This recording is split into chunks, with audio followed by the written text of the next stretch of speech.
Check 1 2, check 1 2. I guess I gotta go to the page, right?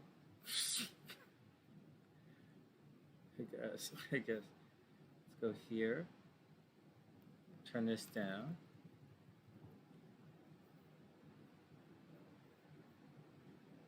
Oh. Check 1 2. Hey, I am live. Check 1 2. What's the delay like? Check 1 2. Delay. I guess the sound is okay. Oh, whatever, man. Whatever. What's up, guys? I hope everyone is having a super amazing day. Everything is nice and chill with me. Wow, my face is starting to look thin. Holy smokes. Holy smokes, my face is looking thin from all of the... Oh, my hair is looking thin, too. So, what the hell? What the hell? Who put this back on?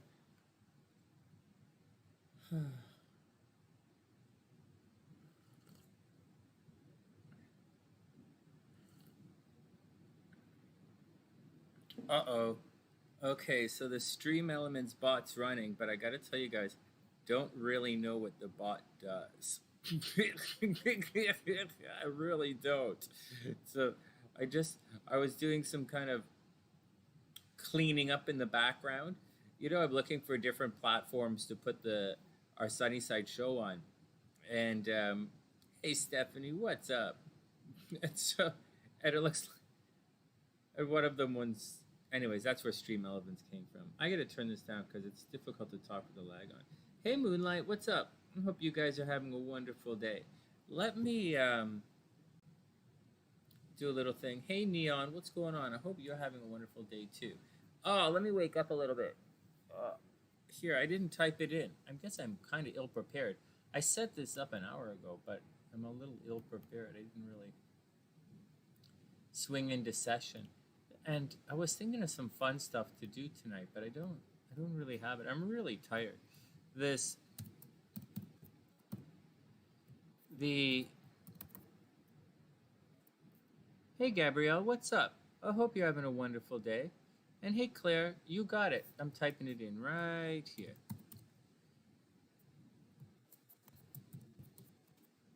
Let's pull it up and see what's going on. Hey, Kendra, what's going on? I hope you're having a wonderful day. Kendra's a longtime Sunny-sider. It's great to see you. Let me pull everything up here. Jeez, I had so much time. Anyways. Erica, what's up? I hope you're having a super amazing day. Did anything good happen to anyone today? Anyone do anything cool? Is there any interesting astrology happening for anyone? I mean, anyone experiencing some of the astro... Oh, I'll tell you what's going on. There's a full moon. Isn't there a full moon? When's the full moon? Tomorrow? Oh, I guess I have everything. I didn't check today. I haven't looked. I've been busy today. What's the... Actually, I'll tell you guys what. Wow, that's an American phrase, right? I tell you what. And so I got you, Claire. I'm going to load up your chart right now. Hey, Jasmine. Oh, tomorrow's the full moon. You know, watch the signs. There's something really neat that was happening. The full moon isn't just the astro sector that it's in your chart, meaning it's I think the full moon is in Gemini, right? Is full moon in Gemini? It's in Cancer, right? Full moon is in... Where the hell is the full moon? It's in Cancer, I think.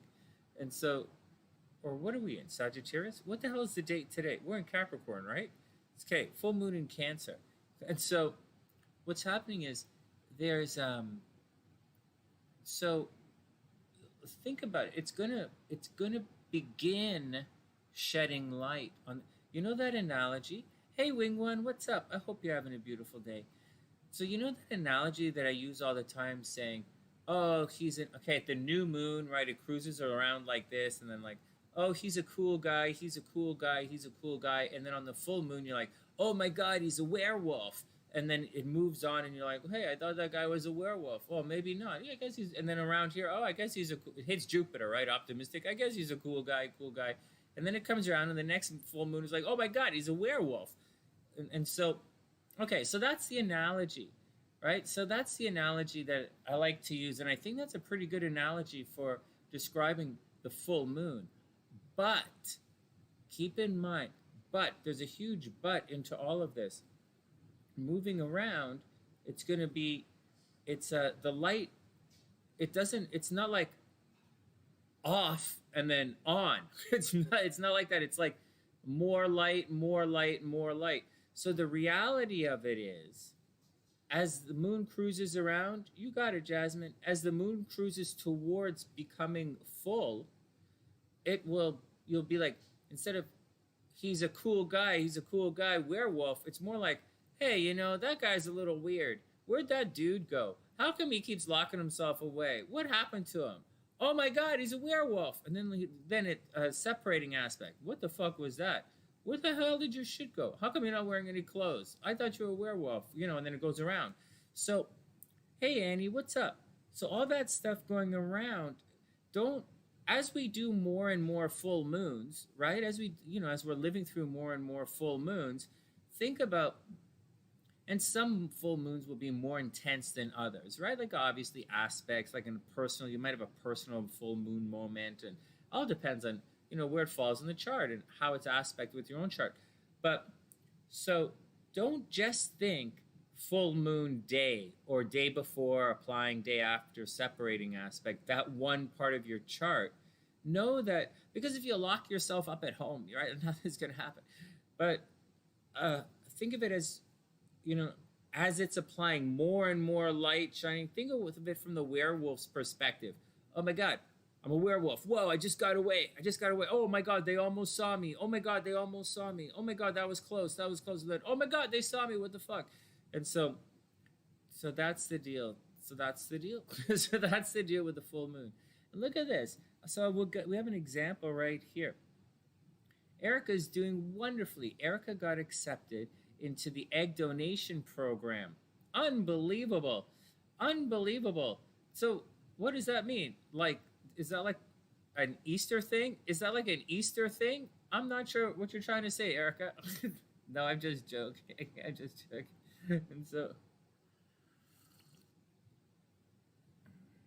And she's wondering if that has something to do with her nodes sextile or trining natal nodes. Oh, I would say so.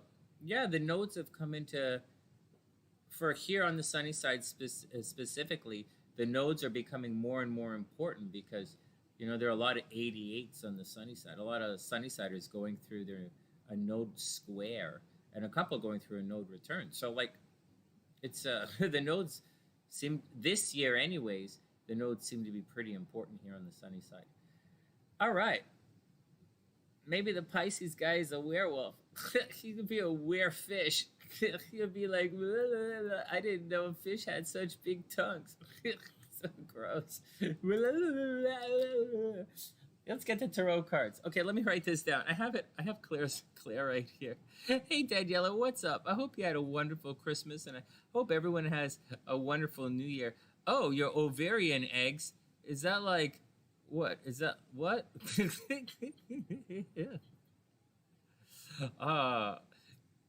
Hey, Erica, congratulations. I hear that's a really difficult, that's a big deal. Super congratulations.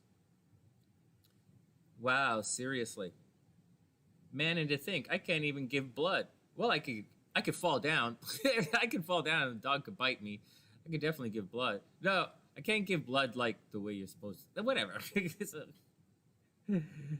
No, Daniela, congratulations. It's a big deal. I know a bunch of people who tried and couldn't do it. So, like, that's a really big deal. Congratulations. That's awesome. Oh, man. And who's the thing? The Easter Bunny just gives that shit away for free. Oh, like, what the hell? That's awesome. All right, Gabrielle, we'll see you later. See you later, Gabrielle. Hey, I wonder if Gabrielle ever tried that. Okay, here we go. So wait a second. I'm talking to you guys. I'm supposed to do the thing here. Okay, Jasmine. So one sec. So Jasmine is up here. I'm going to type in Claire down there. And thanks, Annie. Thanks for donating to the channel. We'll do an astrology reading. I'll do the thing where I read it from the thing and I teach you guys. Yeah, Wingwood knows the game.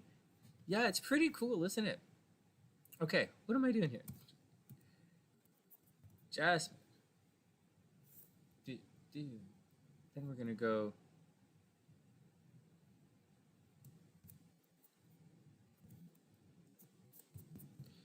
Claire, and then +1.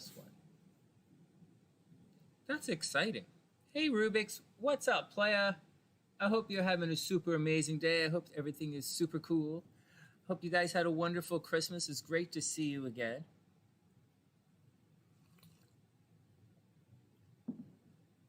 Hey Wolf Mother, what's up? I wonder why I was saying the oh, because it was Tulip. All right, and I get. I was like, what was I saying? It was your dog's name. Okay, because it was Tulip. Okay, everybody, give me 1 minute. I want to type in all Claire's info into all of this kind of stuff. So I'm not going to see you guys for a minute. Give me 1 sec.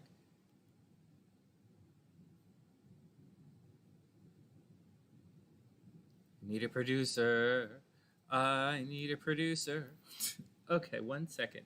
We have C. That's a pretty name, Claire Luna. Okay, birthday.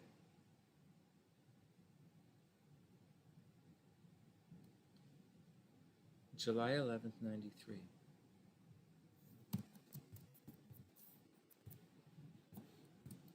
Okay, July 11th, 93, 5:31 p.m.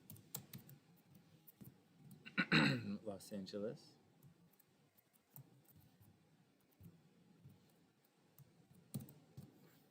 Okay, let's do it again.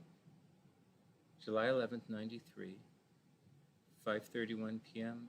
Los Angeles. Gotcha. Gotcha. All right, Claire, I got you right here. Whoa, you're a little crap. All right, here, crap. Okay, 1 sec. Let's put your BFF up here. Okay, let's put this guy up here and see if he's good enough for one of our sunny side crabs here. March 29th. I like him already. Come on, chill out. Okay, everybody calm down. Wait, you're the only one freaking out, Sonny. Yeah, I know. I thought it was funny. Okay, hold on. March 29th, 1993. Why do I talk to myself so much? Because I'm the one I'm listening to in the headphones. I'm listening to myself. And then just talking to myself. I'm hearing myself. All right, everybody calm down. March 29th, 1993. 2:42 a.m. All right.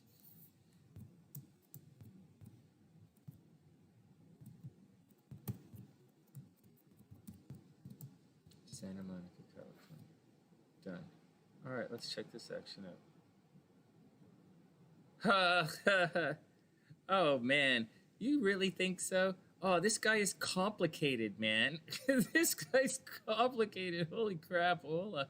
Oh, he's got such fucked up relationships. Am I saying all this out loud? Let me just go back here and make sure that we guys can say, hey, Claire, what's... Oh, Claire's right here. Are you guys all checking this out? Wait, are we... Oh, Wolf Mother, you got it. All right, hold on. Let me type you in right here.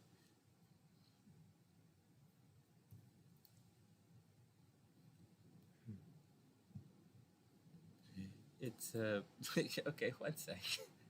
It's not. No, this actually, I was joking about some of the other stuff, but this guy's complicated. He's gonna have problems. His like, this guy's gonna have money. Like, this guy's Claire. Like, Claire, this guy's complicated, man. I'll show you in a sec.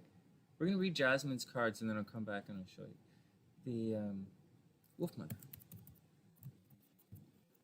Here we go. Thanks, Wolf Mother. Let me... Warlorf. Oh, you win the game, Sonny.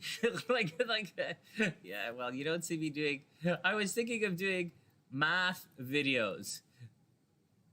Warlorf. What the fuck? I was thinking of doing math videos. At no time did I say I was going to do spelling videos for everybody to help the kids with spelling. Oh my God, what a boring video. Oh man, this Sunnyside school of boring videos spelling. Spell cat to. It's like the cat goes Yeah, like what the hell? I could like hold on. Let's. Can you imagine? Oh my god. Oh, you got it, Rubik's. Let me put you up in here. All right. Hey, Claire. You know he's complicated, right? Yeah, seriously, the guy's complicated. Hold up. Well, I'm getting confused. The there's Oh, guys, I worked out too hard. I worked out. I did a cardio for an hour this morning, and then I went back for 45 minutes in the afternoon. I'm totally wiping myself out. I'm totally overdoing it right now. I'm gonna stop. I'm gonna stop overdoing it very soon. It's a really big deal to me. I just want to get that. Now I'm going into the mode of it's too much. It's a little dangerous, but I didn't do just too bad over Christmas. I'm doing too much cardio right now, and the range is a little too big for my weight, and I have to normalize things, but not yet, because New Year's are going to drink champagne, right? So, and I don't know what we'll do. I want to take SLC out, but there's no place to go here. It's all shut down. So, so I don't know what we're going to do, but so, frig, I don't know what to do. So, anyways, so I'm just wiped, man. I'm just totally wiped, and I'm gonna be wiped. I'd say for another. I could honestly say I'm gonna be wiped out for another week and a half, another solid week, maybe week and a half, 2 weeks, and then I'll snap to reality and I'll stop. Everything is gonna be there. Hey, it's me. How are you doing? I know Wing One. I'm noticing it's a little skinny here. I only have 2 pounds to go, right? Like 2.8 pounds or something. So I'm just gonna do it, and I get used to it, and then slowly start putting on some muscle between now and the summertime. It took 3 solid months to get here. And so, 3 solid months to get to the next stage. I'm not quite here yet. A couple of weeks before I'm actually at the goal, another 2 weeks. And then I'm going to push things because I don't want to look skinny in the face, although I look a little younger. If I go any skinnier, I'm going to look sick. So, although I'm looking pretty good without a shirt, I gotta say. I'm gonna look so, and in a couple of weeks, I'm gonna look really good without a shirt. It's pretty good. Actually, I don't even know why I used to live at the beach. I had a clothing optional lifestyle. And so I don't know the problem is with all of this. Okay, none of these Americans wear masks or anything protesting. Americans protest wearing clothes. Try living in Canada. Oh my God, that's so funny. All these protests about wearing clothes. It's so funny. I can't, as a Canadian, I can't relate. Oh my God, I'm on fucking YouTube and I'm wearing a hat and sweater and a bunch of layers. What the fuck? That was so funny. You know what? You guys burned your bras. We gotta burn my fucking toques. I got pom-poms on half my fucking clothes. Pom-poms on the knees don't count, Sonny. What the fuck? This knee pom-poms. That's so fucked up. It's it's for yoga. Oh, Sonny, you got the brilliantitis again. Oh my God, the brilliantitis is kicking in. You could get knee pom-poms and sew them into your yoga pants. That would be neat. When you're going to touch the floor. Is that a little bit stupid? I don't think so. Most of the brilliantitis is a little before its time. There you go. So, there you go. All right, back to work. All right. No, seriously, put the pom-pom on your toes. Why is it so blurry? Is it just me or is the screen blurry? It's a little bit to do with me. Oh, we were using these cards right here, but the stand for everything is right on top. Like I put the camera on top of the cards. so we're using the Illuminati. Oh, you got it, Annie. What's that? Compatibility time unknown. That's okay. And yourself. You got it. Oh, yeah, you got it. Oh, that's going to be cute. 65. Yeah. Okay, let's start right now. Let me read Jasmine's cards. And Rubik's, and then we'll do Claire, Wolf Mother, and whoops, and Annie's compatibility here. Let me write it down so you don't forget.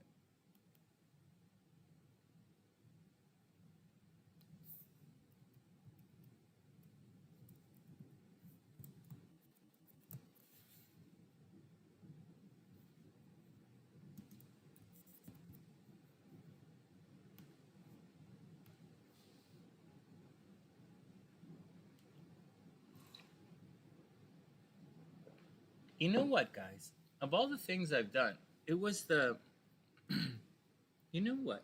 It was the ashwagandha and vitamin D.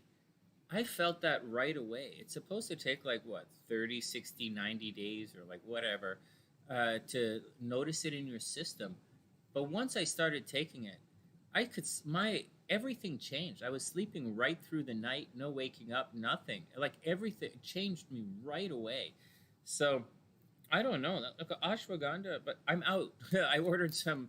I did the Amazon thing and I ordered a bunch yesterday. I ordered ashwagandha and I ordered food for Andante. I ordered river shrimp. It's all she eats now.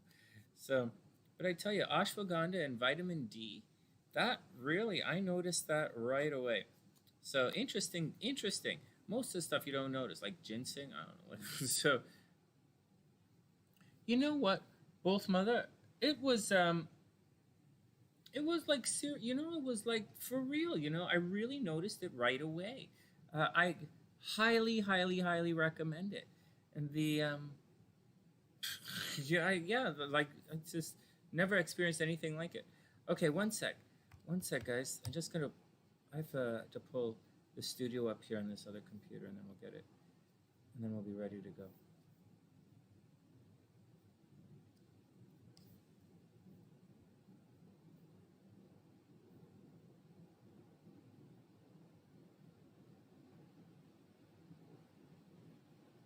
Okay, coming along, coming along.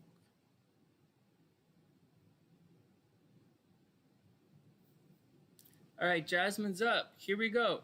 Okay, so yeah, vitamin D. Totally. Oh, totally. Wolf Mother is exactly what I take. I take I take autumn like ashwagandha and vitamin D. And the ashwagandha I was taking had magnesium in it. The stuff that's coming in the mail doesn't, but I think it has black pepper or something in it. So ashwagandha, vitamin D, and a vitamin like Emerga C, that powder, Emerga C, that's like 1,000 milligrams or whatever of vitamin C, the powder. I take 2 of those, but like seriously. So whatever's inside those, I take 2 of those because I just did the stepper for an hour and 45 minutes today because I'm gone crazy in the brain. So I take 2 of those. Even if it's too much, I take 2 of those. And sometimes I take a vitamin B. If I remember, I take the vitamin B, but the vitamin B's in the washroom and the other stuff's in the kitchen. So, but that's my stack, man. That's my stack. That's my stack. Okay, hold on. Yeah. What's up, Rubik's? Rubik's, it's all cool. It's the $12 are usually astrology. If you want to throw in another 15, I'll do your mini Astro for you. Absolutely, I'll do your mini Astro. Yeah, go ahead. And Rubik's, can you type in your birth information as well? Because I think I have you under a different name. I think I might have you under Tulip. Okay. So here we go. Ashwagandha. Okay, so I totally ashwagandha plus vitamin D. Vitamin D is, but you know, Annie, you live in Texas, so maybe you don't need vitamin D, right? But like where we live, you need vitamin D. So ashwagandha, vitamin D, magnesium. Like I don't take magnesium, but there was some ashwagandha. The magnesium was in the ashwagandha. I would recommend you take ashwagandha. I would recommend you take zinc, you know, but I'm not taking those right now. So ashwagandha, vitamin D, and major vitamin C. I think it's Emerga C powder. I think that's what it's called, Emerge C or something like that. So that's what I take. You know what the like wing one, like, oh yeah, vitamin B. You got vitamin B shot is a good thing to get. Seriously, vitamin B shot is cool. The I'm telling you, ashwagandha is the shiz. Wolf Mother's got it going on. Magnesium. Yeah. Oh, is that why? It's because it absorbs it faster. Ah. Well, you got to factor in that I'm working out like a mental case, right? So I want to, so I'm going to be deficient in stuff that I wouldn't normally be deficient in. And I don't want to go, so it's, but like, so I only have Claire's chart up. Thanks, Wolf Mother. Like, we're all in this together here. And because, guys, I'm not the same person I was when I was 25. When I was 25, all I needed was a cheeseburger, a couple of beers, and, like, let's go. And so, and obviously I could go all weekend long. But, at this age, damn it, if I knew the shit that I knew now back 20 years ago, like, what the fuck? I wouldn't lift weights every fucking day of my life. I wouldn't have done that every day, I would have spaced it out a little bit. I would have gone, lift weights like 3 times a week like a normal person, but I was fat. And so, like, I was fat. So I was like, see how I'm trying to get to 150? I'm at 152 and a bit. I was over 200 pounds. I was fat. And I really was going all the time, but I didn't know any better. And all the information at the time was stupid, eat lots of carbs. They used to say, eat pasta, burn it off, go to the gym, 20-minute workout, like all this stuff, all those fitness videos, all that bullshit, and at the same time, I'm in my 20s, so I'm working 24 hours a day, like now, and I'm on a coffee. If anyone told me, hey, Sonny, maybe you should take a couple of days off the gym.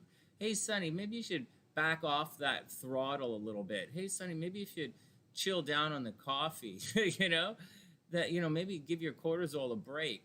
Then you'd be like, your life would be so different. But like, what the fuck? We didn't know. So that's the action. Wolf Mother, like, seriously, guys. So like, we just gotta roll with who we are now in the moment, and let's see what happens. Let's see what happens. Last time I was at this weight, I wasn't the most successful person. I fell right through and into the hospital. And so let's see what SLC won't let that happen to me this time. But there's let's see how it goes this time. Let's see. We'll see what happens. Oh, Wing One's taken off. All right, Wing One, have a super amazing night. Oh no, wait a second. That's not what's going on. Hey Ginger, what's up? I hope you're having an amazing day. Yeah, lots of vitamin D. Yes, seriously. Okay. Thanks, guys. Okay. Are we up to speed here? Oh, Rubik's goes down a little. And let me back it up a bit and get Rubik's birth information.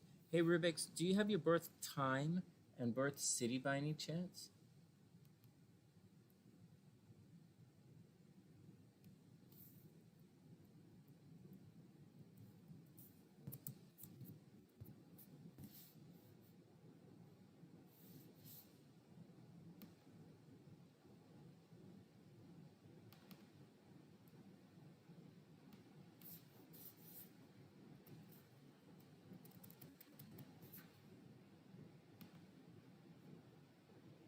Okay, we're all almost set to go. Let me just pull up a couple of charts before they get lost and everything. Rubik's downs. Rubik's is March 27th.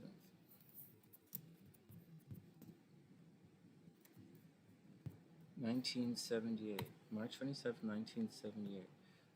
All right, now, Burlington, Wisconsin, 5:53 a.m.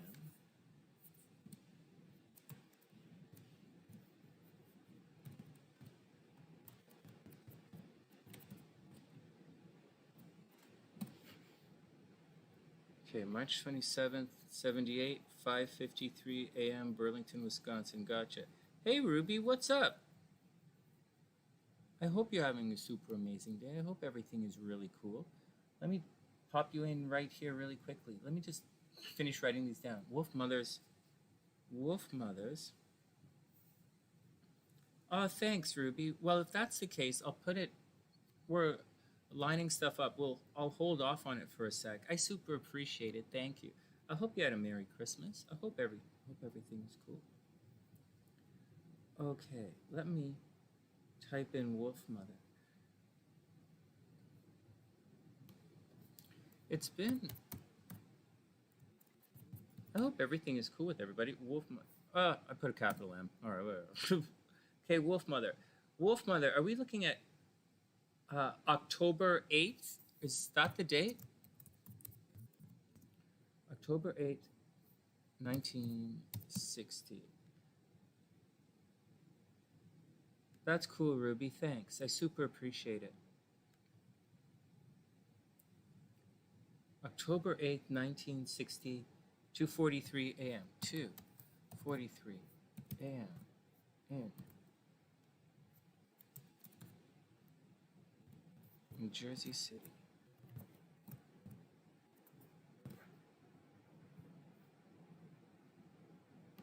All right, Wolf Mother.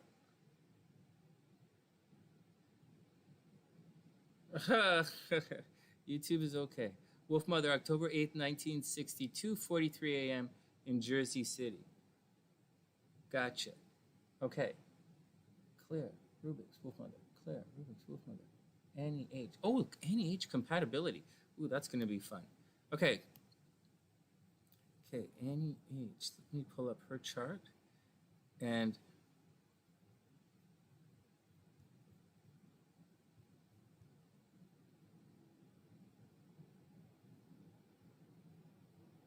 oh, man.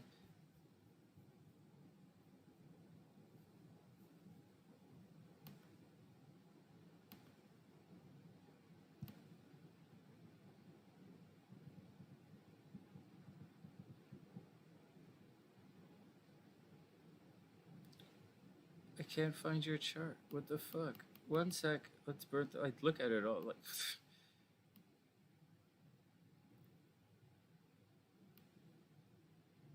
one sec, guys. I'm just looking for Annie H's chart here.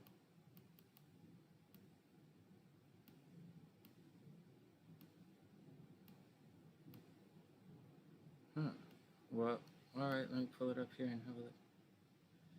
All right, Ruby. Have a wonderful night. Have a wonderful night, and I'll see you soon. Thank you.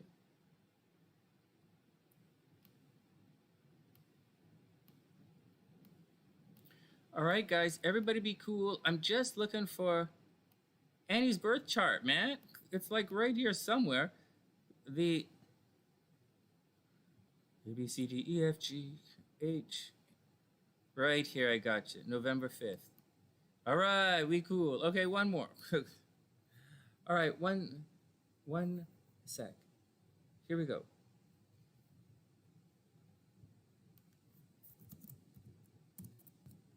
Okay, it is November 22nd, 65. 2/2, November 1965. November 22nd, 1965. In Copenhagen. No way! Like, okay. All right, cool. 1-2 p.m. COPEN HAGEN. Don't think that's Kansas.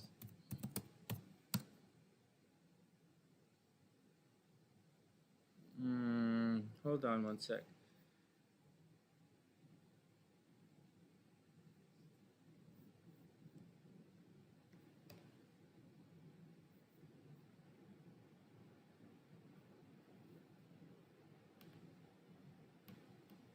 Whoops, what the frick? Denmark. Gotcha. November 22nd, 1965. This guy is a woo! Woo! He's a Scorpio. Oh, woo! Woo! Eddie, he's a Scorpio. Okay, let's get to reading the cards. I'm looking at everybody's chart, and I'm not even reading anything here. Okay, let's get down to work. One sec. Let me drink some tea, and we'll get down to it. All the charts are up.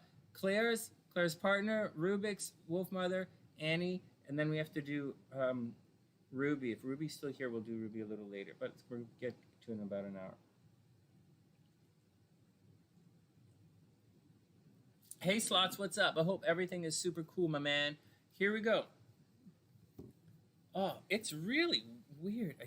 I feel with my, I don't know. I haven't, my hair isn't really doing that good, but I guess I'm taking a lot of showers. I haven't gone back on the collagen yet. I'm going to start up the collagen in a month soon. Yeah, full moon tomorrow. I'm excited. Hey, but you know what? Okay, not to get sidetracked, because I got sidetracked a little earlier, but you know, stuff like Erica, like signs of the full moon, stuff like Erica and the, you know, stuff like Erica and her eggs, you know, Erica getting approved for the egg program is brilliant. That's a good sign of a full moon. You know, there'll be people who didn't even know she was applying for this egg program. And sure enough, you know, so that's a good example of the full moon. You didn't know it was there. And same with a lot of other people. You didn't know, and then it's there. And I think, you know, I might have let the cat out of the bag a little bit about stuff with me. For me, it's about the full moon is in Cancer, right? So in my second house, and I don't know. Does anything about SLC on this display? Do we see anything about her? Did she walk into the camera by example? No, we don't hear her. I don't know. We'll see. All right, let's start reading before we get all talking about that kind of stuff. You had a chicken named Little Wing. Oh my God, that would be a good name. That would be a good song. A chicken named Little Wing. Him walking in the garden. The chickens live in the garden. All right, that's a question for another day. Here we go. Jasmine is up. All right, Jasmine, let's do it. So I put the cards here on my computer, and then I put them up there for you on the new screen. Hey, TN, what's up? I hope you're having a super beautiful day. And Jonna, what's going on? I hope you're having a wonderful day as well. Let's pull this down so I can see. Jasmine, first up, Princess of Cups. Well, there you go. Maybe some kind of new beginning in emotions, you know, maybe there's a new relationship, maybe there's a kid involved. Doesn't have to be. It doesn't have to be. It's more like an innocence involved in love. In addition to looking at real people, the trump cards or the court cards here, they have a particular energy to them. Each card has a particular energy, let's say, or an intensity. And the princesses or the pages, they have a very, not adolescent, but pre-adolescent. I guess not juvenile, just like a toddler, you know? So there's like older than infancy, but it's like a toddler. So there's a bit of emotional learning curve. Maybe you have a crush on somebody, like seriously, Jasmine. Maybe you have a crush on someone, or someone has a crush on you. But it does look as if there's some kind of emotional ninth house kind of action coming along. Then we have the Three of Pentacles. It's reversed. So for whatever reason, it looks as if you can't get your chores done. Maybe you have a crush on somebody, or someone has a crush on you. Maybe someone's coming around the office, or someone coming around the house, or maybe there's some expenses or bills not being paid, right? And so maybe you have a little crush on someone, or an infatuation, or someone has an infatuation with someone else, and the chores aren't getting done, you know? Just be careful, because the bills have to be paid. Oh, it's that Pisces guy? Oh my God, is that still what's going on, Jasmine? You got that crush you got going on with that guy getting all goofing you around? Pisces, you're gonna want to goof off. Oh no, Seven of Cups. Oh, what are you doing, man? Are you thinking of breaking up? Come on. Seven of Cups. Well, the Seven of Cups usually indicates a lot of options. It is a lot of options. So what's the deal? One of you guys has a lot of options. So make sure you don't jerk the other guy around. Well, Jasmine, you can obviously jerk the other guy around. This is my new monitor. Guys, so just letting you know, if I'm staring off to the side, it's because I have a giant monitor here. And so, but you guys, you guys talking are down here on the computer. So that's why I'm going back and forth. But I'll switch it around shortly. So Yeah, Venus is coming for Gemini. No kidding, man. Yeah, for real. Geminis are gonna fall in love real soon. The okay, one more, and let's see what's going on.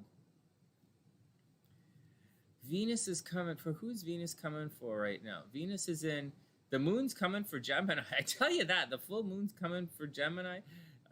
It just came. That's going into Cancer. Full moon's coming for Cancer, and the Venus is over in Sagittarius. That's a Sagittarius Venus is a very good Venus for Gemini. Geminis are lucky in love right now. I would imagine people want to hang out with Geminis. People want to partner up with Geminis. This is a good time to be a Gemini. Except, it's like for every Gemini in the world except Donald Trump. Donald Trump's completely fucked. But Donald Trump is completely fucked. But soon, he's gonna get some kind of golden parachute. Trump has a golden parachute right now. All of this money he's raising in his his public appearances, but Venus is going to cruise in and give him a little bit of a boost as he's cruising through. Venus is going to cross his sun. Oh no, it's not. Venus is going to cross his. He has Venus in Cancer, right? So his Venus. I don't think it's going to work for him. I don't think he's going to be okay. All right, let's continue. I don't think he's going to be okay. Gemini should be lucky in love, but Trump has a little bit more fucked upness in his car. He'd be okay, right, Wingman? I said Venus is going to cruise in. Is that why the election was so difficult to call? Because Venus was cruising in, but it was cruising in too late. Right. I think that was the deal. Aha, and he's fickle. Okay, one more card for Jasmine, then we'll move on. Jasmine, don't let pride get in your way. What are you going to let pride get in your way for? Jasmine, don't let pride get in your way, and thanks for your patience. Jasmine, what the fuck? You know, somebody has a lot of options here. So what are you, jerking the guy around? That's okay if you jerk the guy around. I'm on your side, of course. But watch out. He's the Pisces guys. It's some kind of, but the work's not getting done. There's a little bit of goof off energy going on, and someone has a lot of options, so they're not committing. And if that's you, then you gotta, I hope that's not you. Someone has a lot of options. So, you guys got that?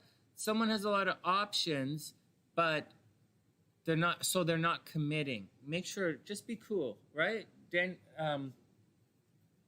Jasmine, watch out. Unless you're the one with the options, right? Then go play your options and take it over. But if the other guy's got options, watch out for it. All right. You're Venus in Gemini. Oh my God. Oh, you're like Trump right now. Venus in Gemini. So you got Venus in Gemini is okay. Venus in Gemini doesn't settle down so quickly. Eleni? No, not yet. There's a list right here. This is the list. We just did Jasmine. Venus and Gemini is definitely tricky. Okay, let me go check the PayPal and then we'll see what we'll finish this up and we'll get to the next one. So that's Jasmine.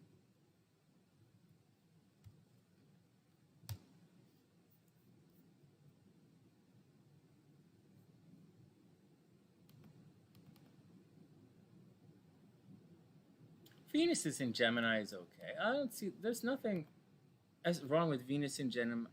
SLC has her Venus in Gemini. You get used to it. You get used to it. She's fickle, but she's good fickle. I got you, Karina. Okay, Karina and Eleni. Eleni, I know you wrote it down first, but... Oh yeah, guys, and always if you ever do the PayPal and you see me missing it, make sure you tell me, right? Because you know how it goes here. I get busy when I really get into the readings. I get busy and I miss I can miss guys. So everybody be cool.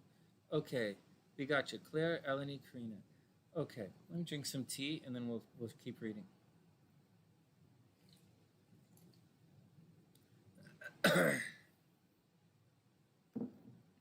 I was telling someone that today. I might have said that a couple of guys. In a couple of readings I had recently, Karina's up. Reading for Karina right now. What the hell? Who the hell am I doing this to? I'm like, what the fuck? I spent too much time on stage and in front of audience. Everybody, nothing up my sleeves. So like, okay. Anyways, I was saying that the water signs can be really intense. It's a different kind of love. It's a different kind of vibe. Jasmine likes smart guys. Yeah, so does SLC. SLC likes smart guys who are interesting. She doesn't like boring, and I'm definitely not boring.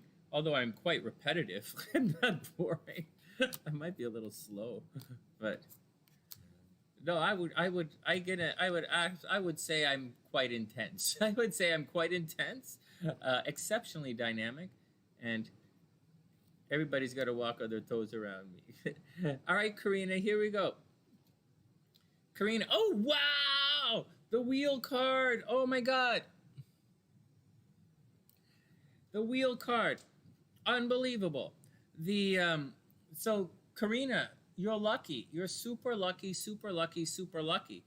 And hey, when you guys, Daniela, I hope you win at the casino. I've been watching a bunch of casino videos on how to win at the casino. I have like zero idea.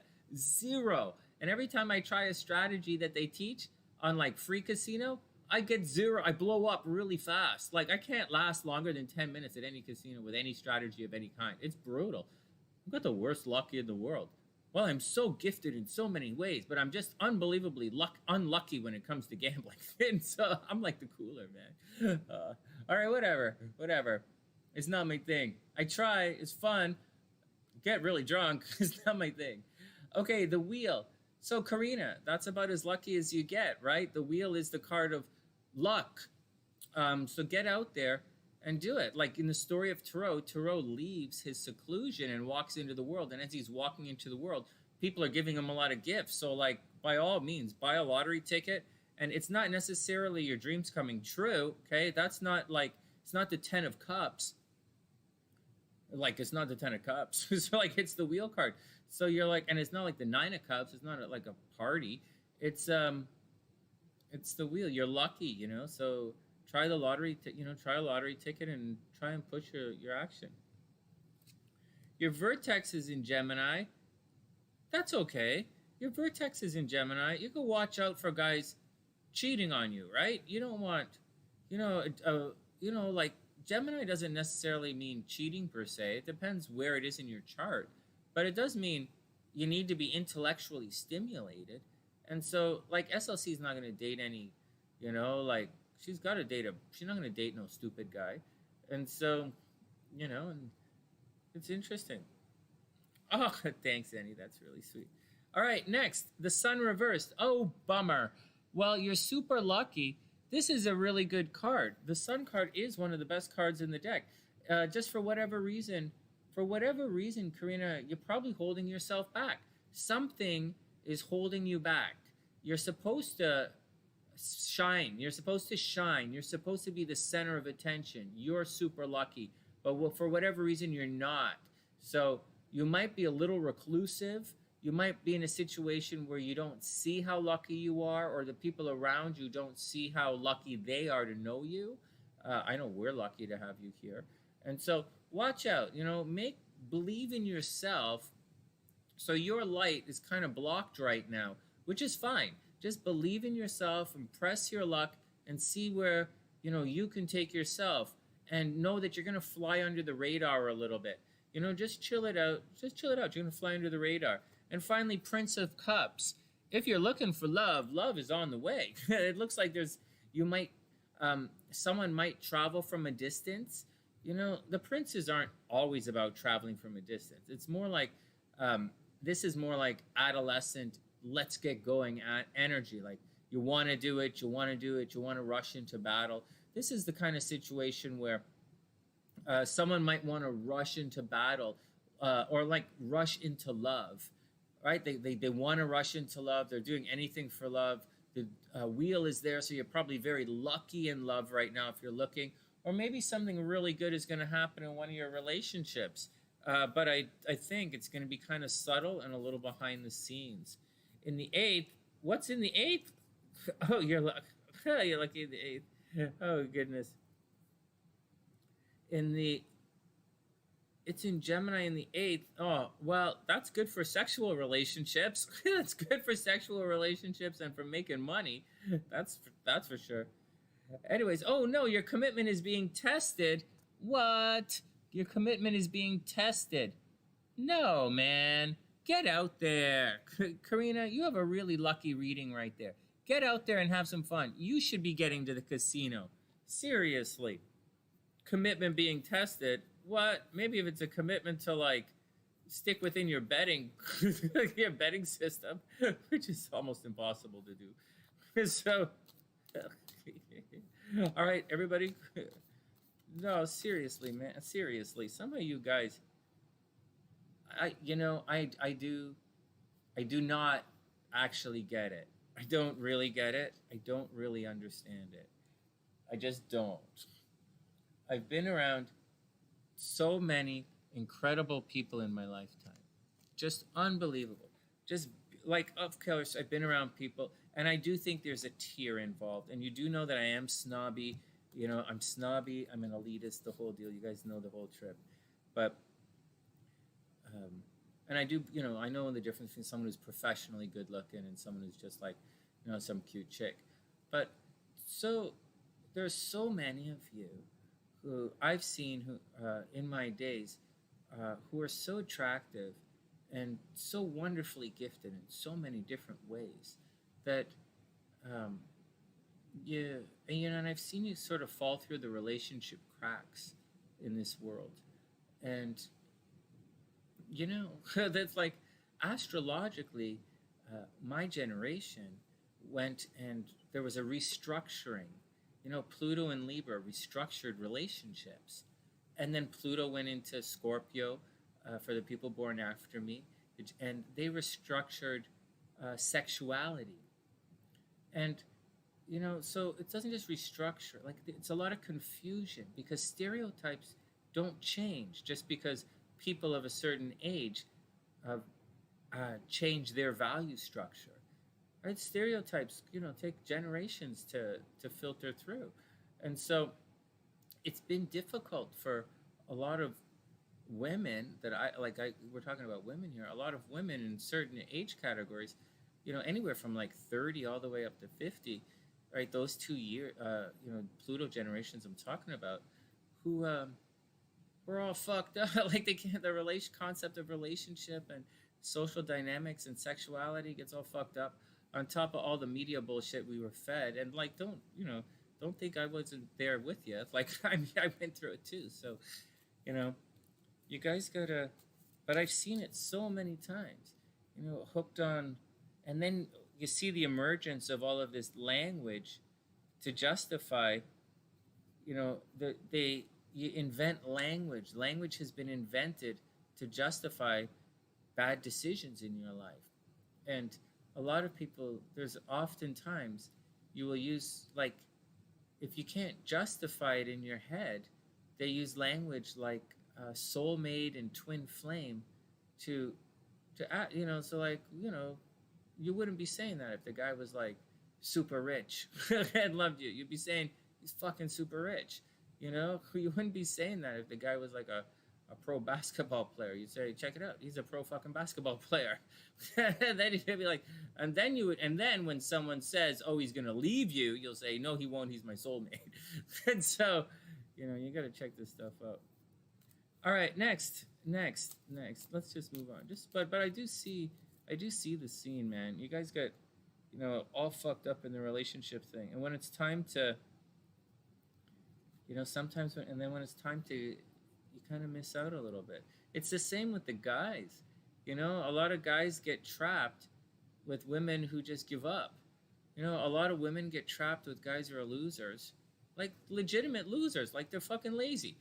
And there's, a lot of guys get trapped with women who are legitimately fucking lazy too. And like, it's kind of a sin to be fucking lazy.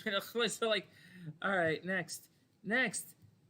Eleanor's up. 1, 2, 3. I got your cards right here. Let's get into it. You shouldn't be,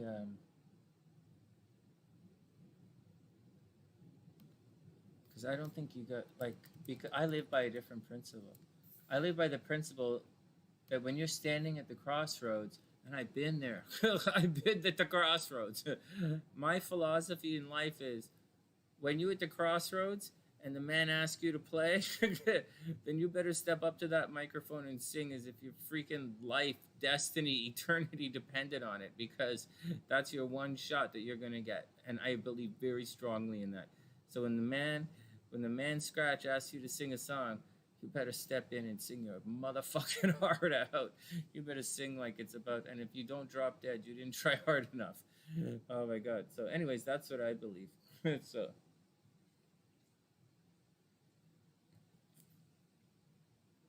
And it does happen, and you will get your shot. You will get your shot, and it does happen. You just keep going. You will get it. Oh, man. Yeah, twin flame theory can be dangerous. Hey, you know, Karina, I don't have any problem with twin. It's just the way there's no, like, it's like twin flame theory or soulmate theory or relationship theory, or however you want to quantify it in color or love language or like, you know, whatever. And so it's not standardized. Right? I know this seems like, what the hell? It's like astrology. Astrology is standardized. It is. But I see so many pop astrology approaches and interpretations and just flat out stupidness that, like, I'm like, what the fuck, you know? So, like, it's, you know, I don't get angry with it. I'm just saying whatever. And so you just got to roll with it. All right, you just got to roll with it. You just got to roll with it. And that, so you can't really comment on that a twin flame anymore, because motherfuckers, you know, people aren't even talking about twin flame. They're describing the definition of a twin flame. And as far as I'm concerned, I don't have any fucking interest in the definition of a term, or fucking arguing about the definition of a term. It is by far and away the biggest waste of anybody's fucking time. Is that the definition? Good. Now, let's move on. Let's move on. What are you going to do with that thing? What are you going to do with that relationship? Whatever the fuck you want to call it. I couldn't give a fuck what anybody wants to call it. But you see all these fights going on about people who can't agree on language. What a fucking loser conversation.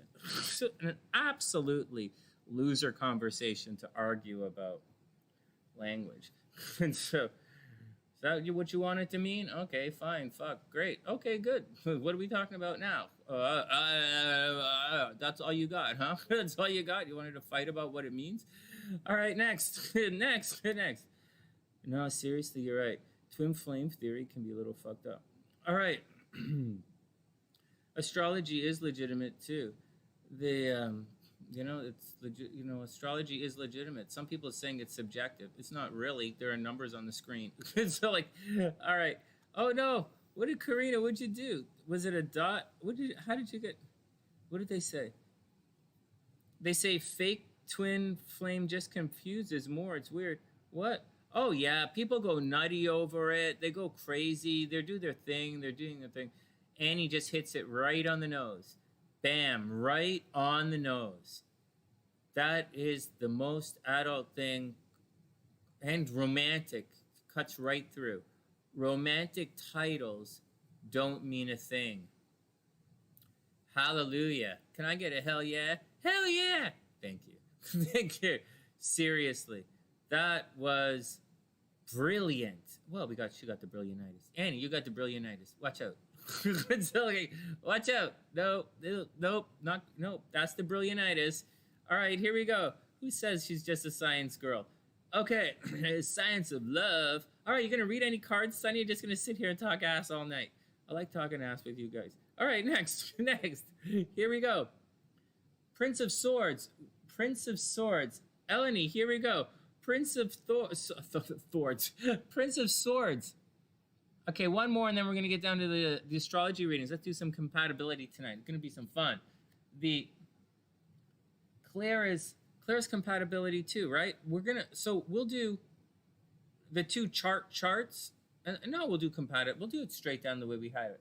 All right, Eleni, Prince of Swords. Here we go. Prince of Swords. Yeah, Annie, that's right. Romantic titles don't mean shit. It don't mean the price of toilet paper you wipe. Okay, enough. I took it too far. But you're right. Titles don't mean anything. It's love that counts. It's actions. It's actions. It's all right, Eleni. Here we go. Prince of Swords reversed. So I don't know if you're looking for love. I don't know if you're looking for love or you're looking for a relationship or what. But something is coming from a distance. It looks like you're waiting. Like Prince of Swords is usually a message arriving from a distance. It could also mean pets and animals, but I don't think you have any pets or animals going on. I wouldn't guess that. But it looks like a message is supposed to come from a distance, but it's being delayed. So whether you're expecting money in the mail or, check in the mail or some information about whatever, or like Christmas or finding out, or you want to know if a guy likes you or whatever it is, some kind of information supposed to arrive, maybe some kind of internet thing, like an email or something or a text message. It hasn't arrived yet, but you want it to arrive. It looks like you're waiting for it, or someone is waiting for a message, or they're waiting for some information. Then we have the Four of Swords. So, oh, that's cool, Karina. So here we go. Four of Swords. It's the card of meditation. It's saying you might be stressing out about this information. Seriously, I'm not making it up. I'm not making it up. It says an information is coming from a distance, and you might be stressing out about it. So chill it out. The Four of Swords is not the same as the Nine of Swords. The Four of Swords is not bad dreams. It's the card of meditation. It's the card of patience. So whatever is happening, you're going to have some contemplate, but it's also not the Hermit card, right? It's about chilling out. So Eleni, you got to chill out, and you just got to wait for it all to come at you. Take it easy and wait for it to come at you. And finally, the Ten of Pentacles. Maybe it's a money decision. Check it out. A Ten of Pentacles is usually a legacy. It's usually about inheriting some money. All right, Jasmine, have a wonderful night. Have a wonderful, wonderful night. So Eleni, it looks like you're waiting for money. It looks like maybe you're supposed to get some money somehow. Like maybe a government check, or maybe like an inheritance, or maybe some kind of, like the Ten of Pentacles is a legacy. It's inheriting money, or a big check is coming your way, but it's reversed. So there's a bit of a delay. So it looks like you're waiting for information. You're waiting for some money. You're waiting to hear about something, and you might be stressed out. It doesn't say that it's coming anytime soon, seriously. It doesn't say that, but it is saying to not stress out about it, to just chill out. Let's see what the Moonology card, let's see if this one says us. Yeah, it says be bold and make that first move. So if you're waiting for someone, right, maybe the guy's rich. Maybe you're waiting to hear from somebody and the guy's rich. Maybe it's a thing like that and it's stressing you out. Or it could be you're waiting on a job to hear information about a job, or there's waiting on a relationship, or there's waiting on an inheritance, or there's something and it's stressing you out. Just chill it out. Just chill it out. It's not bad dreams. It's just take it easy. And it says be bold and make the first move. So whatever you're waiting for, you might have to put a preemptive strike, Eleni, and go find out what's going on. You might gotta go do it. Waiting for money, really? Yeah, give them a phone call or two. Because you know what time, give them a phone call, leave a message. This week, it's only Monday, right? Today's Monday. Give a phone call, leave a message. Today's Monday. I got to shoot some videos tomorrow.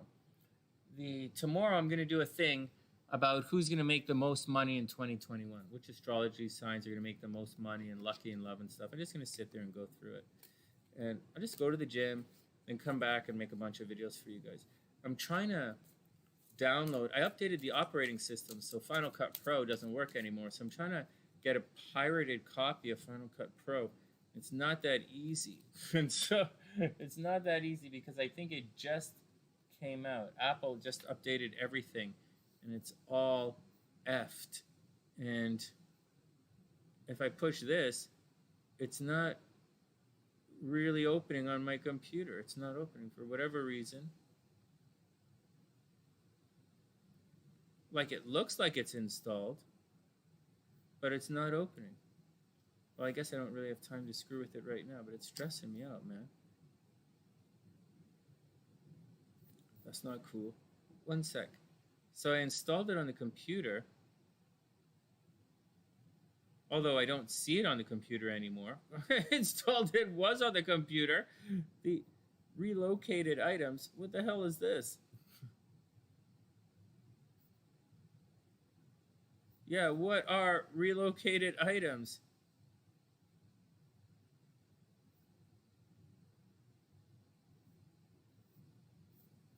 Thanks, Apple. Thanks, Apple.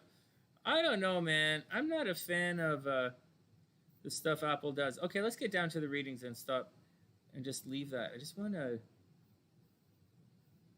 It looks like I'm going to have to buy a copy of Final Cut Pro again to get this thing working. I don't like those other... See, this one here is not the right one. This is the old one. And the old one, it's no good. It's not loading up the new one. And that's what's stressing me out.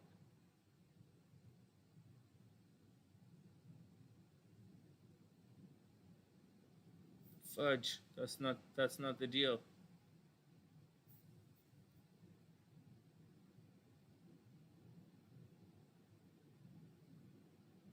Ah.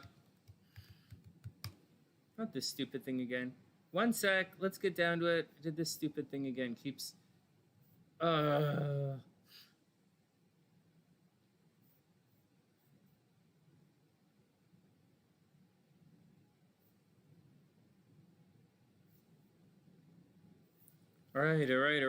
I'm back. Hey, Mary Lee, what's up? In the cloud? What? All right, Jasmine, have a wonderful night. All right, we're good. All right, let's do it. Claire is up. No, I think I'm going to bite the bullet and just buy it. I don't really want to. Let me do a couple of things before I just buy it, but it's kind of a pain in the ass. And so, I have to put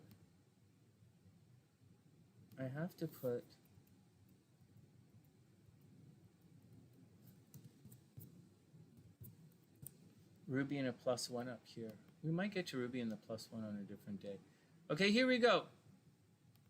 Everybody chill.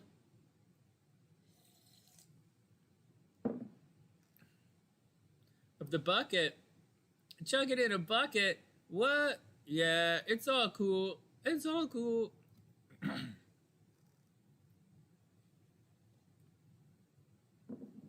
I like Final Cut Pro because Final Cut Pro has a feature where I can upload directly from the program without it first saving to the computer. So in that way, I can upload 9-hour videos, whereas the other way, I would have to save 9-hour on my... I use an external hard drive, but 9 hours is a lot, man. I don't know if that's going to fit. So there's a bunch of stuff on. And so, that's the deal. All right, let's get down to it. Claire is up. Now, Claire, before we just jump into this, do you want me to, like, your guy is complicated. Here, let's watch this. So here we go. Claire, before we get into this, so we don't know what Claire's chart like this is only going to do 10 minutes. I'm not going to go super long with the readings anymore because SLC freaks out. Oh, thanks, Mary. I appreciate that. Well, we're going to have to find another one for in a couple of months, right? Well, maybe we'll do the beach or something. Okay, let me just check the mail, and then we're going to get down to it. So, Claire, this is... Okay, those are you two guys are right there. 1, 2. Okay, we're good. I still want to go to Vegas, but it's coming on quickly. Okay. So here we go.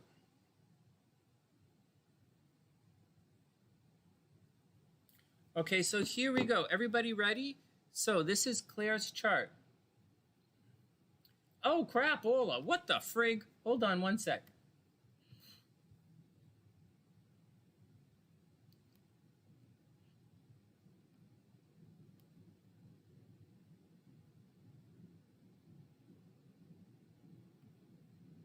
Okay, here we go. Okay, here we go. So this is Claire's buddy's chart. Before we look at Claire's chart, we're going to look at her friend's chart just for a sec, because there are some things on this guy's chart. Like, absolutely, guys. What the hell, Claire? You need me to tell you this guy's complicated? This guy's got so much red in his chart. It's like looking at a stop sign. Oh my God. Okay, some things to watch out. So he's an Aquarius rising, neither here nor there. He's probably a pretty cool guy. He's an Aries, Aquarius rising, Venus in Aries in his second house.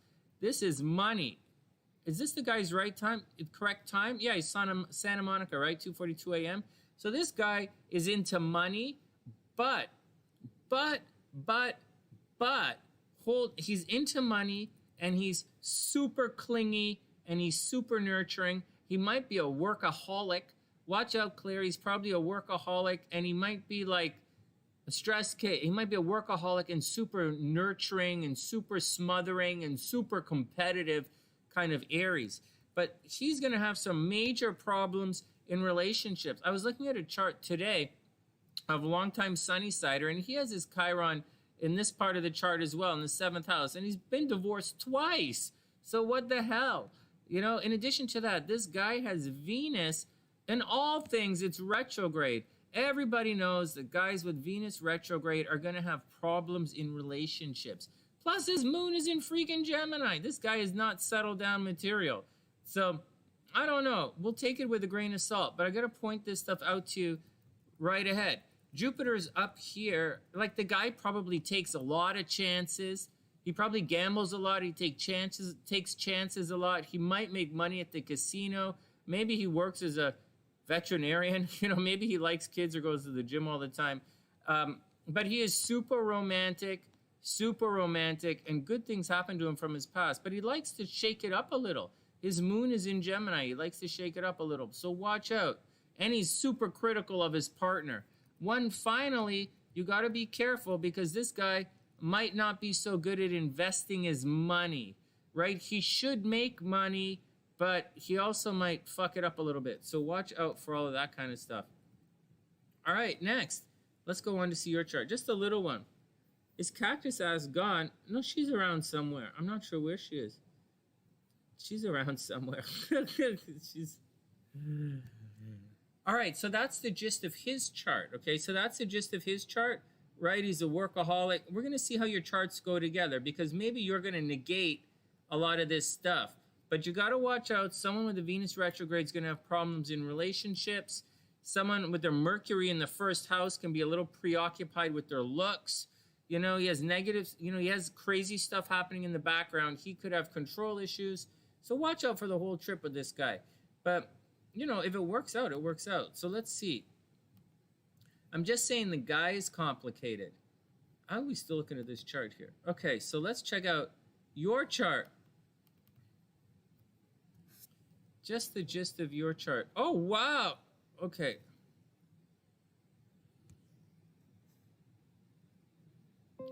So you would have had a rough year last year, or 2 years ago. 2 years ago, you would have had a rough year in 2019. 2019 would have been really difficult for you. Holy crap in hell. So 2019 would have been tough. Right now is probably difficult for you in relationships. Everything is crossing your vertex right now, Claire. So right now is difficult for you in relationships. It might be difficult for you financially as well. I imagine money was tricky for you in the last couple of years, but I think it's going to be okay. Money should get better. Money's going to get a little better soon, so I wouldn't stress that out. Your Mercury is retrograde, so you naturally have a, you might have communication difficulties. Anyways, communication difficulties. You might have a close association with death. It's all in Cancer, so you're super nurturing. You probably like to take care of other people's money. You might inherit some money. Things should pretty good. Again, you're probably close association with death. Maybe some of your friends have died in this lifetime. You should be in pretty good shape. You know, Venus is in your 6th house, so you should have a lot of spare time in your day. Maybe you inherited some money, or you made a lot of money, or you won a lot of money, and you have a lot of spare time in your day, or a lot of time where you can dedicate to your hobbies and interests, or you should have some good habits. The moon is way down here. You should be good at home. Anything else to watch out? Travel. You might be interested in traveling quite a bit. That would be pretty cool. You have a lot of interests. Your Venus is in Gemini. Let's see how this goes together. His moon is in Gemini, right? Let's see how it goes together. Karina, Venus retro sucks, right? You have Venus retro? Yeah, everybody has Venus retro. It sucks. A bunch of them have it. Erica, do you have Venus retro? I know Daniela has Venus retro. I don't know if Gabrielle has Venus retro. I keep looking at her chart, but I don't know if it has. I can't remember if it has Venus retro. But the guys who have Venus retro, it's pretty rough. If Mercury retrograde in the first house, yeah, the guy's thinking about how they look. Mercury, the guy's thinking about how he looks if it's in the first house, but he's not communicating it very well. He doesn't describe himself very well, right? Communication problems. Yeah. Okay, Claire, let's go on to the next. Let's do the, let's go on to the next. Let's go see what you guys are doing. So he's got his stuff in Gemini, right? Maybe you guys are going to be okay. Let's pull it out. So Claire, and let's see what this guy's going to do. Well, you guys are a similar age, right? But that's not the point. Let's see. His moon, yeah, look at that. His moon is in Gemini. So check out. Do you guys want to see how a chart, when you put it together with someone else's chart, it changes a lot of stuff. So here we go. So Claire, here's the compatibility part.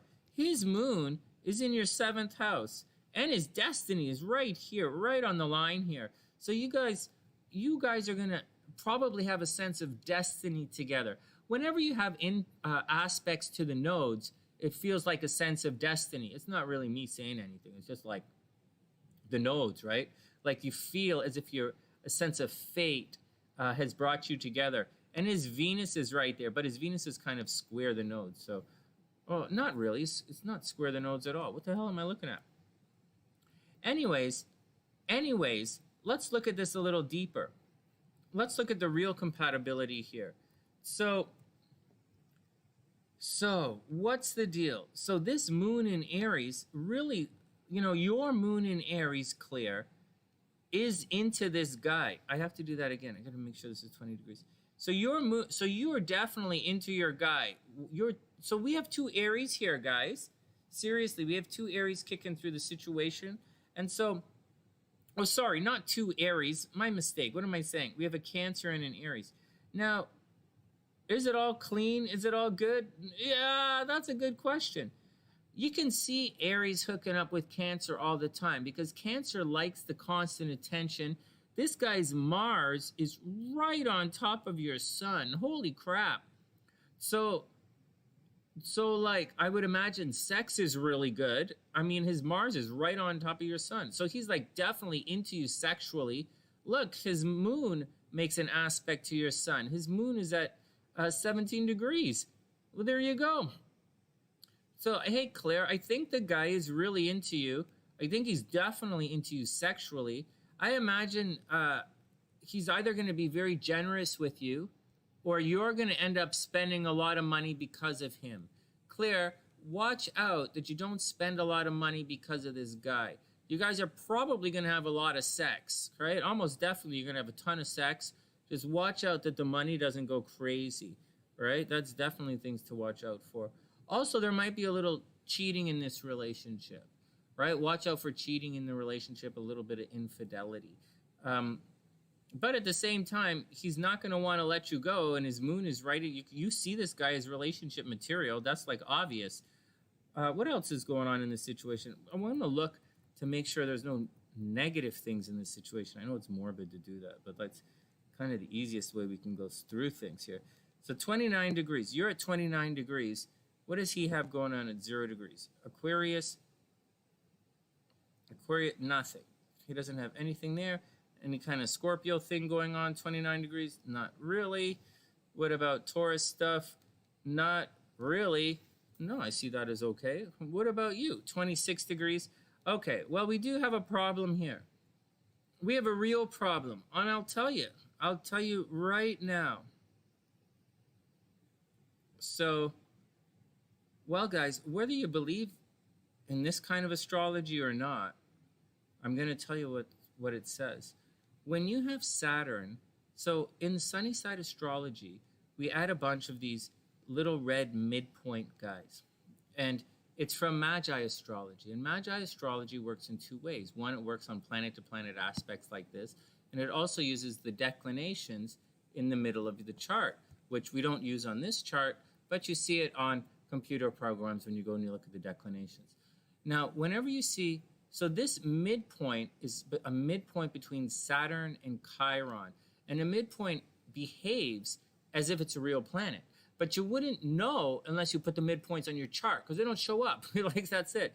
And whether you like it or not, I'm going to tell you guys, when you have Saturn square, Saturn Chiron midpoint, that is really negative for relationships. So this relationship has a strong potential. I can see there's a lot of love here. I can see the guy is really into you, Claire. Right? I would imagine he's pursuing you, right? 17 goes towards 19. I would imagine he's pursuing you. I imagine he's into you.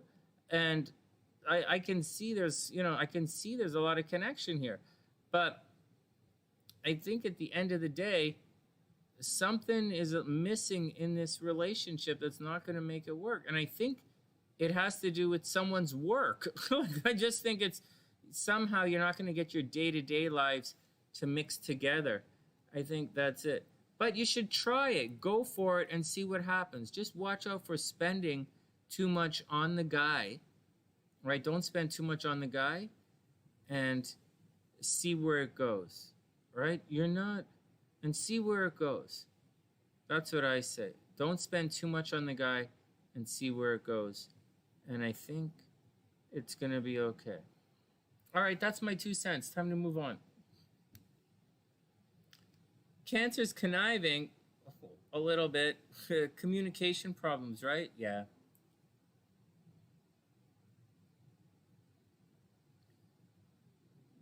But I can see why you would think this guy is relationship material. He checks it all off. You should take this relationship to the next level. Claire, you should go for it. I really think you should go for it and see where it goes. Absolutely. Go for it and see where it goes.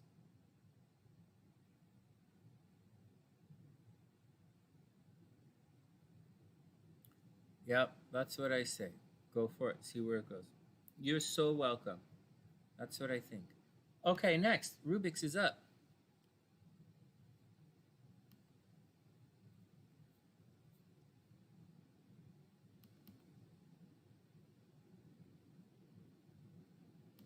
Man, I'm doing too much cardio again. It's just wiping me out. It's just mental. It's just mental.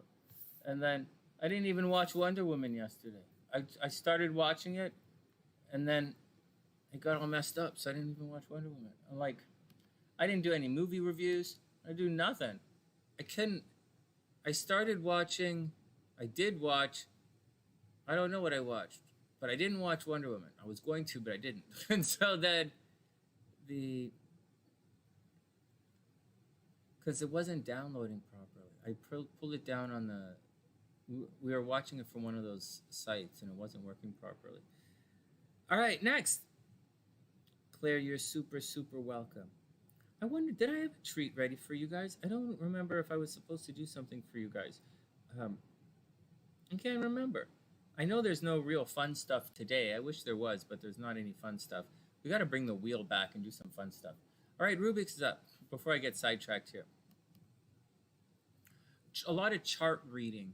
I've been thinking of stuff to do. I want to go back and we'll do it one step at a time. And I can't, it's all right. We'll get it done.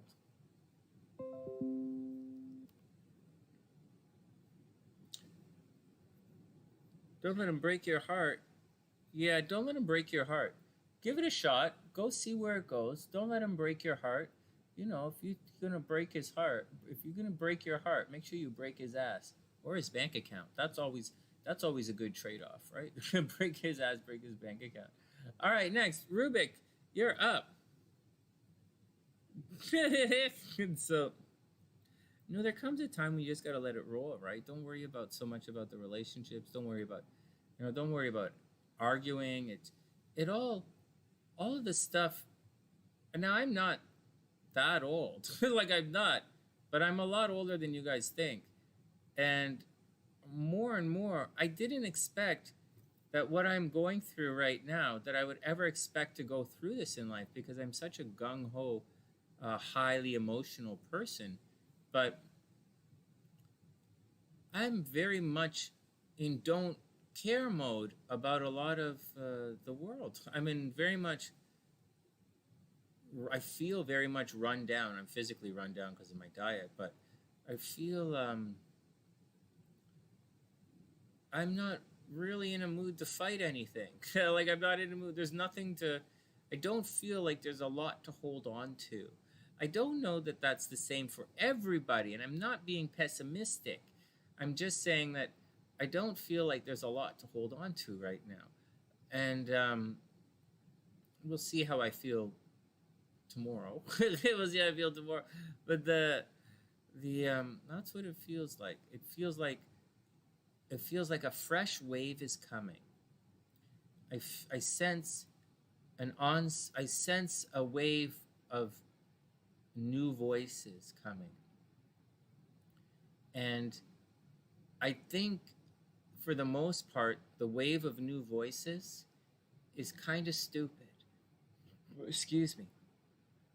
Not meaning that they're saying the same things that people used to say. There's that, but that's not what I mean. I've already been through it on several occasions where in life where I felt this wave coming, and they said the same things we said 10, 15, 20, 30 years ago. That's like normal. That's normal in life. So, but it feels as if there's a wave coming of a lot of new voices, right? New voices saying outlandishly stupid things. And I think that is one of the hallmarks entering deeper into the age of Aquarius. And I don't say it as much anymore that we're on the cusp of Aquarius. My language has changed. I believe we're entering deeper into the age of Aquarius. I think we've already seen the false prophets of Revelations, or the end times, so to speak, and the dragon release and all that shit. Or not. But I do believe we're deeper through the cusp than one would think. And so I think we're going deeper into Aquarius. All right, next. Hey, Johnny Bomb, what's up, player, my man? Yeah, I got to bring the wheel back, Karina. Like, seriously. Because hey, Neon, what's up? Yeah, the wheel was fun. We had, like, jokes on the wheel, right? There were, like, jokes and shit. The wheel was fun. And the wheel doesn't really make a lot of money, but, like, it's fun. One card. I was gonna do free 2-card tarot readings for all new subscribers, but I think my channel is too big to do that. Like, I could, but it's not really gonna show up. I think if you have like under 1,000 subs, it's a good idea, or maybe up to 5,000, it's a good idea. But when the channel is my size, and my video channel's not really that big, and I just set to private 1,500 videos. Think about that. One video a day for 5 years is 1,500 videos. So think about that. I just put on the shelf 5 years of videos, so I wouldn't have to argue with Google. But you know what? YouTube has fixed my channel. There's a lot of stuff going on my channel behind the scenes that I think all of the shadow banning that they did to me over time, I think it's been removed. And because you can see it, the videos upload fast now. And I'm getting tons more views than I've ever had. So, all right, next. I'm waiting for Rubik's. Rubik's, come on. Rubik's, just remember, Vaseline is for your face. Lube is for jerking off. Don't get it wrong. Stop using You know, just saying, just remember, Vaseline's for your face. Stop it. And I guess for like doorknobs. And I guess for anything else you use the Vaseline for. I don't know, makeup. I don't know. So like, yeah, that's right. Karina's saying, don't waste the Vaseline. That's just gross. Use Vaseline to jerk off is just gross. All right, here we go. I don't know. It's better than using dishwashing liquid. Sonny, do you have any dishwashing liquid yet? Yeah, I got some of these. I got some of these dishwasher pods. Here, go jerk off with that. Okay, everybody stop. Everybody stop. That's just wrong. I don't know. Are you supposed to put a battery in this pod? How does it work? Like, oh my God, can you imagine? Oh, Danielle, you guys are there? All right, let's do it. All right, remix is up. What are you supposed to do? What the hell am I going to do with this pod? You can put a battery in it or something. You tie an elastic band around it. This is like a string, some beads. What the fuck? Okay, how do I use this pod? All right, next. Not next. Here we go. Rubik's is up. All right, check it out. So, hey, look at this. Aries. Hey, wow. A lot of Aries energy tonight. That's interesting. Look at this. Aries rising. Wow. Well, the sun is not technically, like the sun is a little technically in the 12th house, right? Like technically. But like, and I know I said that a million times. It's not the point. So it's going to shine on a lot of behind the scenes kind of stuff. So Rubik's, you're probably kind of a behind the scenes kind of guy. I know you're an Aries, but maybe you're an Aries that doesn't always take center stage. Now take all of this with a big grain of salt, because like seriously. Now watch this. Videos on degrees in astrology? No. Here, let me pause this for a sec. Johnny, that's a good question.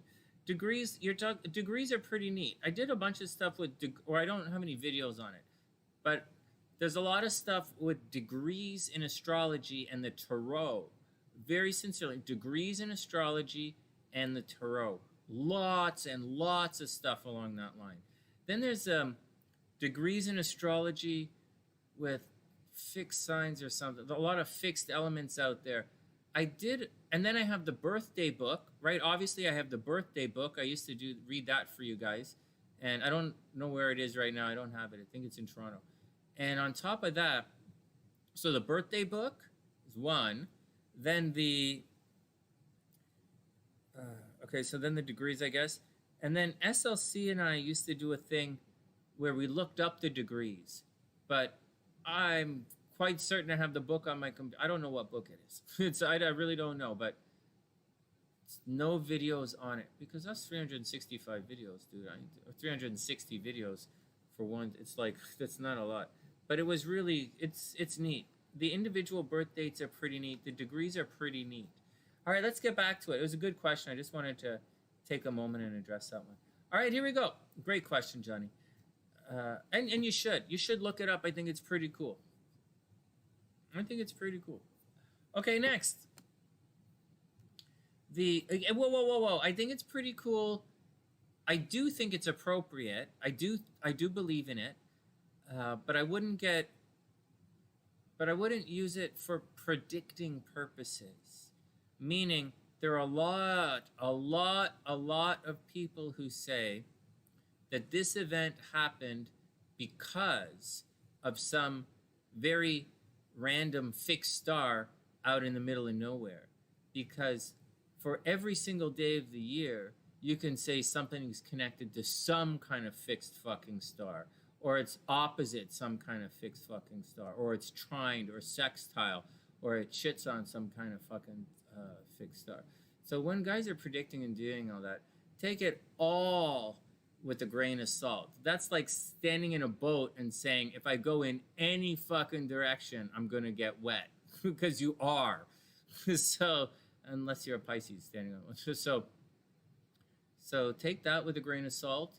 But having said that, when you look it up and check out your natal chart, I like it. I think it's a thing to do that. All right. No, you're cool, man. I just wanted to get that second point in. I don't necessarily agree with it when it comes to predictive astrology, although just like midpoints, sometimes they really work out. Okay, sometimes they really do, right? It's a planet-to-planet aspect, so you gotta, you know, take it all with a grain of salt. Sometimes it does, but I don't like when they make the excuse for it. All right, let's get back to it. All right, Rubik's is up. Rubik's, let's do it again.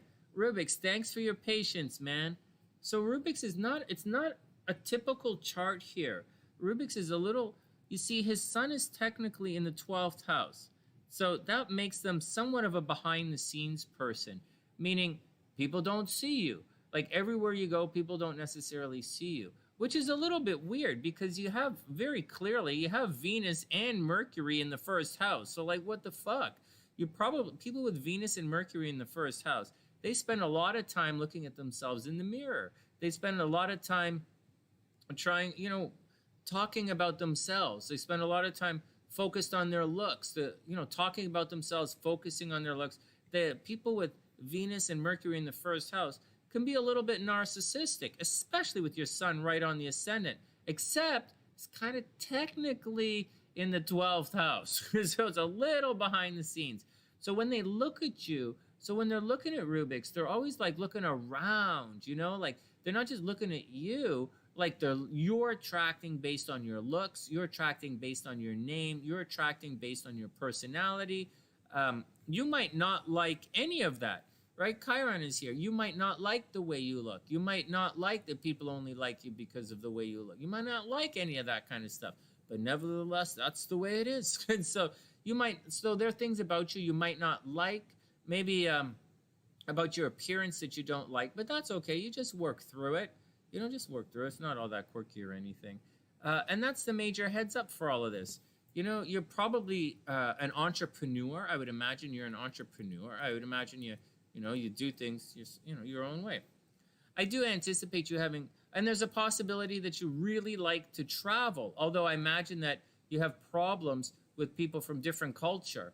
For whatever reason, you might have problems with people from different culture. You might have problems traveling, and you might have problems with education, although you probably like all of the above. You probably like traveling, you probably like foreign cultures, and you probably like studying, but for some reason, it's all a problem for you, right? It's always a problem. The same thing down here. You know, your Mars is in Cancer, so this is the same guy. No, this is a different guy. So your Mars is in Cancer, so you're obviously a super nurturing person. You can be very smothering. It's right on the cusp here. You have a bunch of stuff right on the cusp. So on one hand, you might put a lot of energy into relationships. You might put a lot of energy into love. You might overly smother people, right? You might be overly romantic, overly smothering, overly chocolates and flowers, and overly chocolate and flowers and romance, and overly, maybe fighting with the kids too much energy into romance. There's also a possibility there might have been too much, because it's on the cusp, right? Too much energy with the home life kind of situation, meaning maybe growing up there was a lot of arguments and animosity happening at the home front. With Lilith here, I don't know, there might have been, a little bit of sexual abuse happening at home, or some kind of fucked upness is happening with your parents, or maybe you're forced to take care of your parents, or you're forced to take care of one of your parents, or something fucked up happened at the home a little bit, and it's always getting a little fucked up. Hey, Miami, what's up? Yeah, there's time for it. We have to get through Wolf Mother and Annie next, but if you want, sure. If you want, sure, of course, Miami. You know the deal. Just hook it up. We got time. So we're just doing the little one here. So, not the little one. We're doing Rubik's right now. So that's the gist, not the gist. We're still working on going around. So that's some problems. Some kind of fucked upness was happening at home, and a lot of energy into this situation. Maybe fighting with children. Maybe you work with children and you fight with children all the time. Or you want to be in the entertainment industry. Just watch out for smothering people too much, right? Being too much, you know what's going on, too much, you know what's best for everybody. Now I'm going to tell you something insanely negative that you have to watch out. Hey, Daniela, didn't I do this chart already? This looks so familiar. This is not exact, but it's right here. Obviously, this guy's a brainer, right? Obviously, he's a brainer. I might have said that before. This guy's going to have problems in relationships no matter what. I expect this guy. This guy, when you have Mars square Venus in an astrological chart, that guy's almost guaranteed to have fucked up problems in relationships. Thanks, Winged One. That's really sweet. When you have Mars square Venus, Mars square Venus, not Mars trine Venus, Mars square Venus, you're almost always going to have fucked up relationship problems. He's going to be smothering, but at the same time, he wants to be free and competitive, and he's going to be controlling. So watch out for it. On top of all of that, this guy is almost guaranteed to get divorced, or his partner is going to die. Oh my God. I joke about it all the time, but people who have Mars square Venus, their partners often kill themselves. And I see there might be a death in your relationship. So just watch out. Just watch out. It's really funny. I think it's funny. Anyways, Jupiter cruising through the third house. Big communication, right? Lots and lots and lots of communication.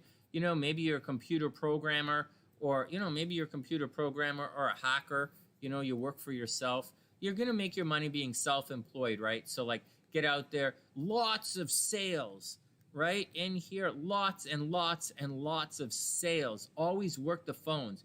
If you could work the phones, you'll make a ton of money, man. Work the phones. Oh, Brittany, thanks. That's really sweet. I super appreciate it. I super appreciate that. Okay, cruising along. How's health? Oh, let's go see this. So as health is concerned, well, health would have been bad right now. Right now, health is bad, right? Transiting Pluto is directly opposite as Mars. It's transiting as Mars. I think Pluto's at 24 degrees right now. So right now, health is bad. But let's see what else is happening. Health is probably really bad right now, but it's going to be okay. What about money? He had his 2020, all of 2020, starting last January 2020, like, it would have been a really shit year. Like, money would have been in the toilet, love would have been into the toilet, all year back and forth. This would have been a very insanely shit year for love and money. It would have started last year, right around this time. Right around the eclipse last year, last December, you would have entered into 1 year of shitty love, shitty money, and that's the action. You still got it going on a little bit, so don't stress it. You're always pretty busy. Watch your health. You know, North Node over here in your health, watch out for it. Saturn over here in your health, watch out for it. You know, you can be stressed out all the time. Repetitive stress injury. Watch your kidneys, watch your lower back. Kidneys, lower back, and watch your heart. You know, watch out for heart palpitations and stuff. Relationships in the toilet. You're always going to have some fucked up shit in relationships, but that's just the reality of it. Although you are definitely a partner kind of guy, and you definitely marriage material, but you're like super critical of your partner, and you could be a little bit of cause some problems like that. All right, let's check the transits and see what's going on.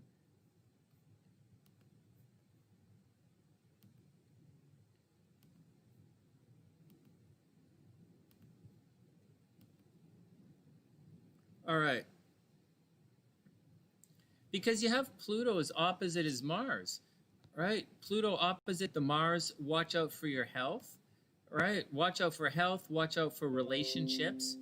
And, you know, Mars is your vitality. Pluto causes an ending to vitality. You know, Pluto's going to change. Pluto's going to change up the Mars, right? Pluto's right there at 24 degrees, directly opposite his Mars at 25 degrees. So he's going to be rough for the next month or so. I'd say he'd have problems in the next month or so, sincerely. But then, you know, and then it's going to move on. Everything should be okay. But it's just a fleeting, it's not fleeting, it's a slow and painful transit, but that's what I see. I also see the Mars is getting activated. You know, it was activated, it's getting activated again. You know, Pluto, it's time for Pluto to cruise through and put a square on the Venus and Mercury and to oppose his Mars. You know, so he's not out of it. He's gone through the Saturn part, and he's gone through the he's gone through the Saturn part, and he's gone through the Jupiter part of it. Now he's going through the Pluto part of it. You know, Pluto squaring the Venus in the first house. Watch out for hitting your head. Watch out for cutting your face. Watch out for chipping your tooth. Watch out for headaches, watch out for bad haircuts, watch out for bumping your nose, watch out for nosebleeds, watch out for the entire deal. But, you just got to deal with it. You're going to be out of it soon. Give it about 2-3 weeks. You'll be out of it 2-3 weeks, and then don't stress about it anymore. It's a 250-year transit, man. And so that's the deal. And then you're going to be okay. As for everything else, I think you're going to be okay. You don't have anything going on in fixed signs that's going to stress you out anytime soon. So, there's nothing there. Chiron is 3 degrees Taurus. You might have a lot of hurt feelings. In the next couple of weeks, you might have some hurt feelings and some hurt health. But, just watch your face, watch your head, watch out for headaches, watch out for bad dreams. Watch out for headaches and bad dreams. And then everything is going to be okay. You might want to travel right now. Travel should be pretty good. And that's about it. All right, next. I'm keeping them short to 10 minutes. It's not short. They're supposed to be 10 minutes. All right, who's this?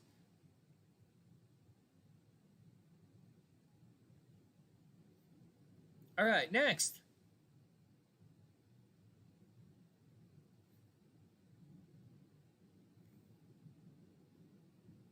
What the fuck? What the fuck is wrong with my phone? All right, back to it. That's okay, Brittany. You don't need your birth time to get a full reading.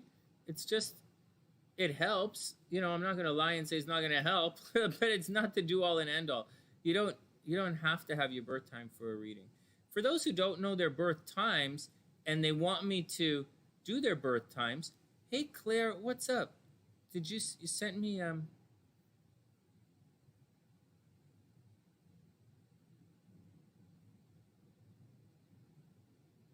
Oh, you're super welcome, Claire. Oh, man, thanks. That's really sweet. That's really sweet. I super appreciate it. I appreciate it. Thanks for letting me look at your chart. I appreciate that too. Thank you. I super appreciate it. Okay. Hey, Just Do It. What's up? I hope you're having a super amazing day. And hey, Ginger, what's up? Super, what's up? If I haven't said hello to you, I know you've been here for a while. If I haven't said hello. And who else is in the house? Mini Love. Hey, Mini Love, what's going on? I hope you're having a super amazing day. Headaches suck. Yes, they do. You know where it really sucks? Having a headache in your butt. That's it. Okay, I get it. Stop it. All right, let's get on with it. Wolf Mother's up. I think Wolf Mother is Wolf Mother a compatibility one? Let's Oh, anyways, hey, I wanted you guys to know that if you guys don't have your birth time, I rectify birth charts. So it costs $500, but I rectify birth charts and I can help you find your birth time. It's time consuming and it's time consuming, but if you want, if you don't have your birth time, it takes me a couple hours to do, but I can figure it out. But it costs $500. All right, Miami, you up? Miami, which one are you? Oh, November 27th. Oh, I'll explain that. That's a good question. Hold on, let me put Miami up here. Hey, Miami, you're not Miami. Are you one of the... Okay, Miami Blessings. Okay, so... sorry, Mammy Blessings. Sorry. I'm confusing you with someone else. Mammy, can you type in your birth time and birth city as well, please? I'm going to put you right up right now before I forget. Okay, so as I'm doing this, oh, thanks, Minnie. That's really sweet. I super appreciate it. Okay, so we did Rubik's. Okay, before I forget, that 27 degrees Sagittarius is a big deal. It's a very big deal. I think it's the I can't remember what they call it. It's not the galactic center. Is it the galactic center? I think it's the 27th of 27th degree of Sagittarius is the galactic center. And whenever anything happens around the 27th degree of Sagittarius, it's considered a fairly big event because it happens in alignment with the galactic center. It's not some kind of like super portal or anything. Well, it's like the closest thing you could get to what they mean when they say portal. But that's kind of what it is. But there's other stuff in there, like the beginning of Sagittarius, the end of Scorpio. That's pretty important too. There are a lot of interesting points in the chart. But 27 degrees Sagittarius is a big one on the astrological chart. That's what it is, right? The galactic center. Yeah. Okay. Okay, hold on a sec. What am I doing here? Mammy. M-A-M-I. Mammy B. Yeah, I think that's the deal. I think it's a big deal. Okay, so this is Rubik's. Rubik's is done. Don't save. Let's put this up here. Let's shoot over here so I don't accidentally show everybody the... So, M-A-M-I. B. Lessing. S. November 7th, 94. 7. November. Whoops. Whoops. And we have, let's say 6:30 a.m. in Jamaica. Let's say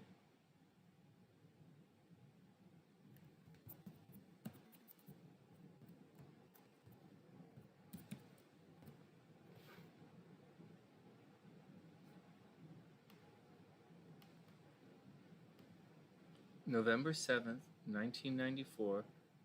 Whoa. Oh, there we go. Jamaica. Gotcha. I gotcha. And hey, Gloria, what's up? Merry Christmas. Hope everything is cool with you and the kids and everything. Wolf Mother, Annie, Mammy. Okay. Okay. I gotta get some tea, but I don't quite want to take a break yet. I'm going to take a quick break. Everybody be cool. I'm going to take a quick break and grab some tea. And then we'll settle in for a half an hour and we'll do the other charts. Otherwise, it's going to just take, I'll just drag ass. Okay, one sec. Everybody be cool.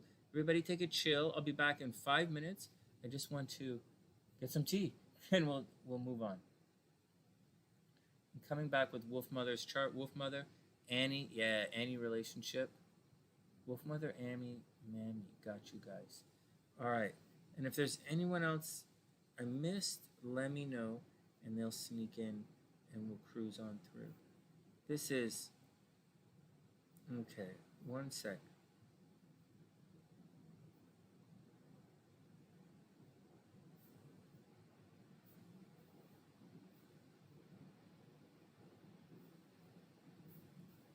Okay, one sec, guys. Hey, I don't think I'm doing anything on New Year's. Maybe I'll come online on New Year's and hang out, and I'll find a place where we can live stream the dropping of the ball in New York. And I'll see if I can find it, see if we can do it. That'll be fun. We'll include the Facebook guys. Maybe I'll do a broadcast on both YouTube and Facebook. I don't like that. They're going through both platforms at the same time. I'm not a fan of that. But maybe I will. All right, one sec. Let me get my tea and then we'll be back.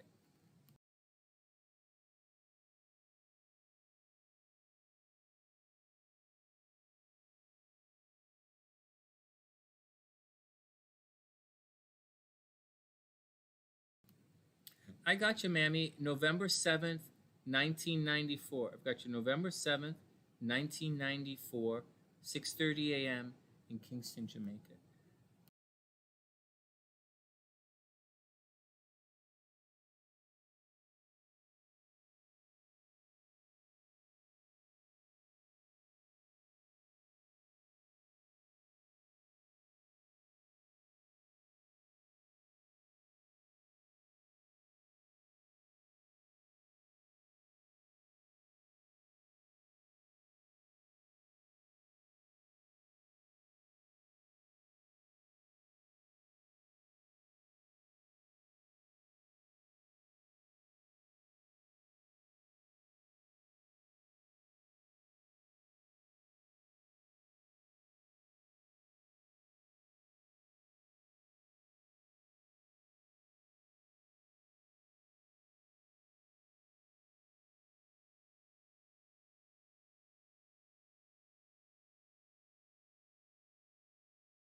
Sorry, guys, I was coming back and the turtle was looking at me. The turtle was giving me hungry eyes, like, so I had to feed her up. You got it, Brittany. You got it. All right, hold on. November 11th. Hey, Brittany, do you have your birth time? Did you just ask me?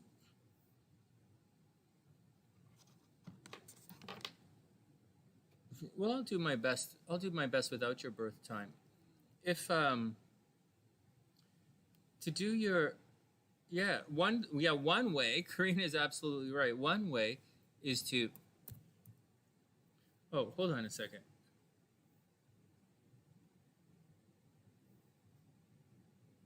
Oh, son of a bitch. Come on, stop that.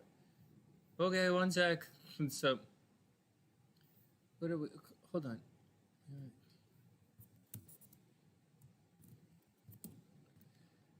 Okay, Brittany. Okay, September 11th. You're born September 11th? No way. September 11th, 1983. No birth time. We'll switch that up as we go along. And you are in Birmingham, Alabama. There we go. What the fuck? Hold on, what the fuck? Okay, one sec. Hold on a second. EIR.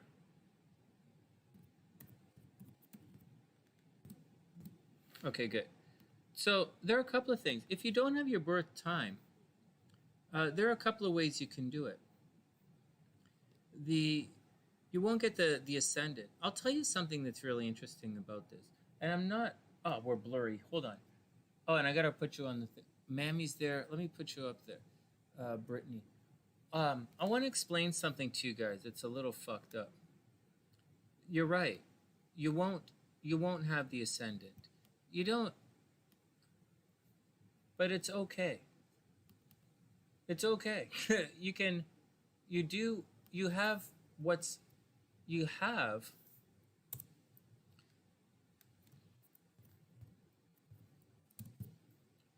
You see, you take the sun as the ascendant. I know there are a number of ways to do it. Some people set it at high noon.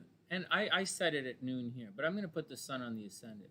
What people don't realize when they're reading astrology charts, there's too much reliance on the house system as the ascendant, and I rely heavily on the house system. But you also have to understand how the house system works, is the first thing. But you also have to understand planet-to-planet aspects. So if you don't have your house system, all right, fine, that's whatever. You're going to have to work with it. But seeing if Venus, let's say, is 35 degrees ahead of your sun, then you're going to attract a lot of money in your lifetime. If Mercury is behind your sun, people are going to gossip about you. So a lot of the things that people say in horoscopes, whether they know your birth time or not, are applied to position, distance from the sun, and planet-to-planet aspects. You have to really know your astrology really well you have to know very well to be able to interpret things without your birth time. But there's something more important than all of that. I'm going to explain something else. I just saw on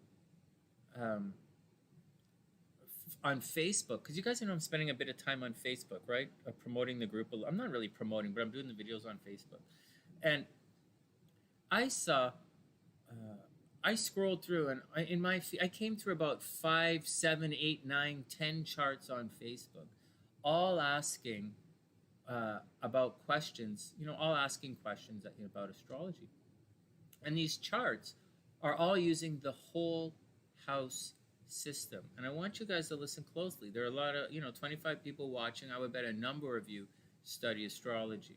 Or all of you watch astrology from a lot of idiot motherfuckers out there. And there are a lot of people right now talking about this or promoting it. like I said, as we enter deeper into the age of Aquarius, you're going to hear a lot more stupid voices. So, now, let me ask you guys a couple of questions here. Now, I'm not going to put anyone on the spot, but let me ask you guys a question. If someone is using a whole house system, well, that sets their ascendant at 0 degrees.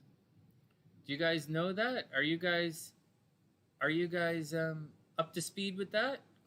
Are you guys up to speed with that? If someone is using a whole house system, it sets your ascendant at 0 degrees. So if you're using a whole house system, but it takes whatever your ascendant is. So if you're 5 degrees Scorpio, let's say, a whole house system is going to put your birth chart at 0 degrees Scorpio, your ascendant at 0 degrees Scorpio. And it has all the houses equal. So, it's great for me when I do horoscopes, but I think it's really stupid to do individual charts and then say, oh, you need your birth time, and then go use a whole house system. It absolutely is it has to be explained to me. Before you want, if you don't want me to say how stupid I think that is, then you're going to have to explain to me how asking for someone's birth time and having their ascendant at, let's say, 29 degrees. I've seen this. This is what they've done with Donald Trump's chart. Donald Trump's rising is 29 degrees Leo. So on the whole house chart system, they make his chart that's 29 degrees Leo. They change it to 0 degrees Leo. So he's gone from being on the cusp of Leo to Virgo to being on the cusp of Cancer to Leo. And of course, we know those are very different. I use whole house system when I do the horoscopes. That's not a joke. I really do.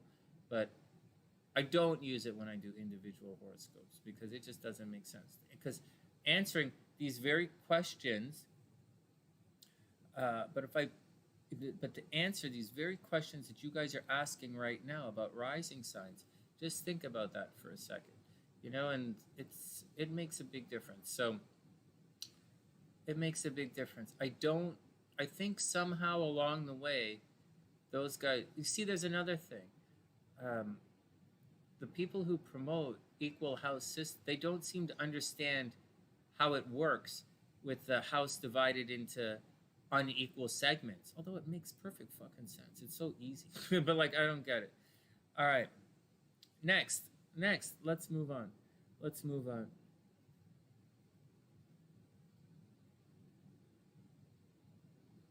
Yeah, there you go, Eleni. They should all be pretty similar, or they seem like it. they seem similar, but you have to play close attention.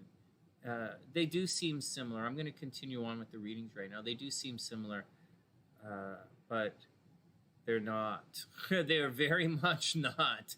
Some of them are. All of the good readings you get should say pretty much the same thing. That's just what the good readings should say the same thing. Sometimes guys miss stuff. I miss stuff all the time, especially in these mini astrology readings or in deep astrology readings. I miss stuff all the time. Most guys do. What else is going on? But that's the gist. Same with the tarot. They should be pretty consistent interpretations, but there's a lot of, you got to show me. You got to show me. If you're going to say something, you've got to show me why you come up with that. All right, next. Yeah, the Regulus degree. Yeah, seriously. No, seriously, Wolf Mother. It's right, bang on, right on. That should answer Johnny's question, right? That should answer Johnny's question pretty good. It's 29th degree. It's Regulus. So yeah, Johnny, seriously, man. I believe in that. I believe in it too. What I warn you, because I'm super allergic to bullshit here, right? So I'd rather get it wrong than to be bullshitty. And I'd rather to hear something that's wrong than bullshitty too. I'm not really, some people say they'd rather be lucky than good. Not around here. I prefer people being good rather than lucky. I believe chance favors the well-trained mind. I'm not into lucky. I'm into good. All right, next. Yeah, it's all the same, Karina. It's all the same. when we do full readings, right, for 115 and it's private, you guys could ask whatever you want. We'll look at your progressions if you want. We'll look at whatever you want. There's a lot of, we do it all the time. I do it all the time. Like I pull out all the charts where we do it, and it's kind of fun. All right, let me get back to work here. Okay, I sidetracked myself long enough. I'm glad I got the tea just now instead of a little later, or I would have, we would be gaffing all night long. All right, Wolf Mother's up. Oh, this bag's creepy. It's creeping on my lips. All right, Wolf Mother's up. Let's look at this chart here.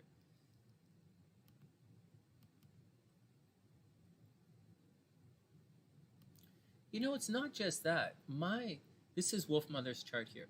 My approach as an astrologer has changed a lot over the last couple of years. You know, the things I notice when I look at it, and I've been writing horoscopes for the newspaper for years, man. I've been doing this astrology stuff for years. I remember when it was just a hobby of mine, and I would do all the horoscopes for everyone at the music school. You know, I do all the students and the parents' horoscopes. It was fun for me. But like, man, the way I look at charts and the things I see now are way different than when it was before. Like I see so much now, and I look at so many different things now. And is my accuracy better? I don't know. I still miss stuff, you know, but at the same time, I'm pretty good at getting pretty good stuff. So I don't know. It kind of goes all the way around. All right, next. Oh, thanks, Wing One. That's really sweet. Yeah, we have a really cool app here on the TheSunnySide, the TheSunnySide Astrology app. And if you know any tarot readers, I'm looking to add some tarot readers to my app. All right, here we go. Here we go. Wolf Mother's chart is up. This chart is for October 8th, 1960. See? Maybe not. Maybe you can't see.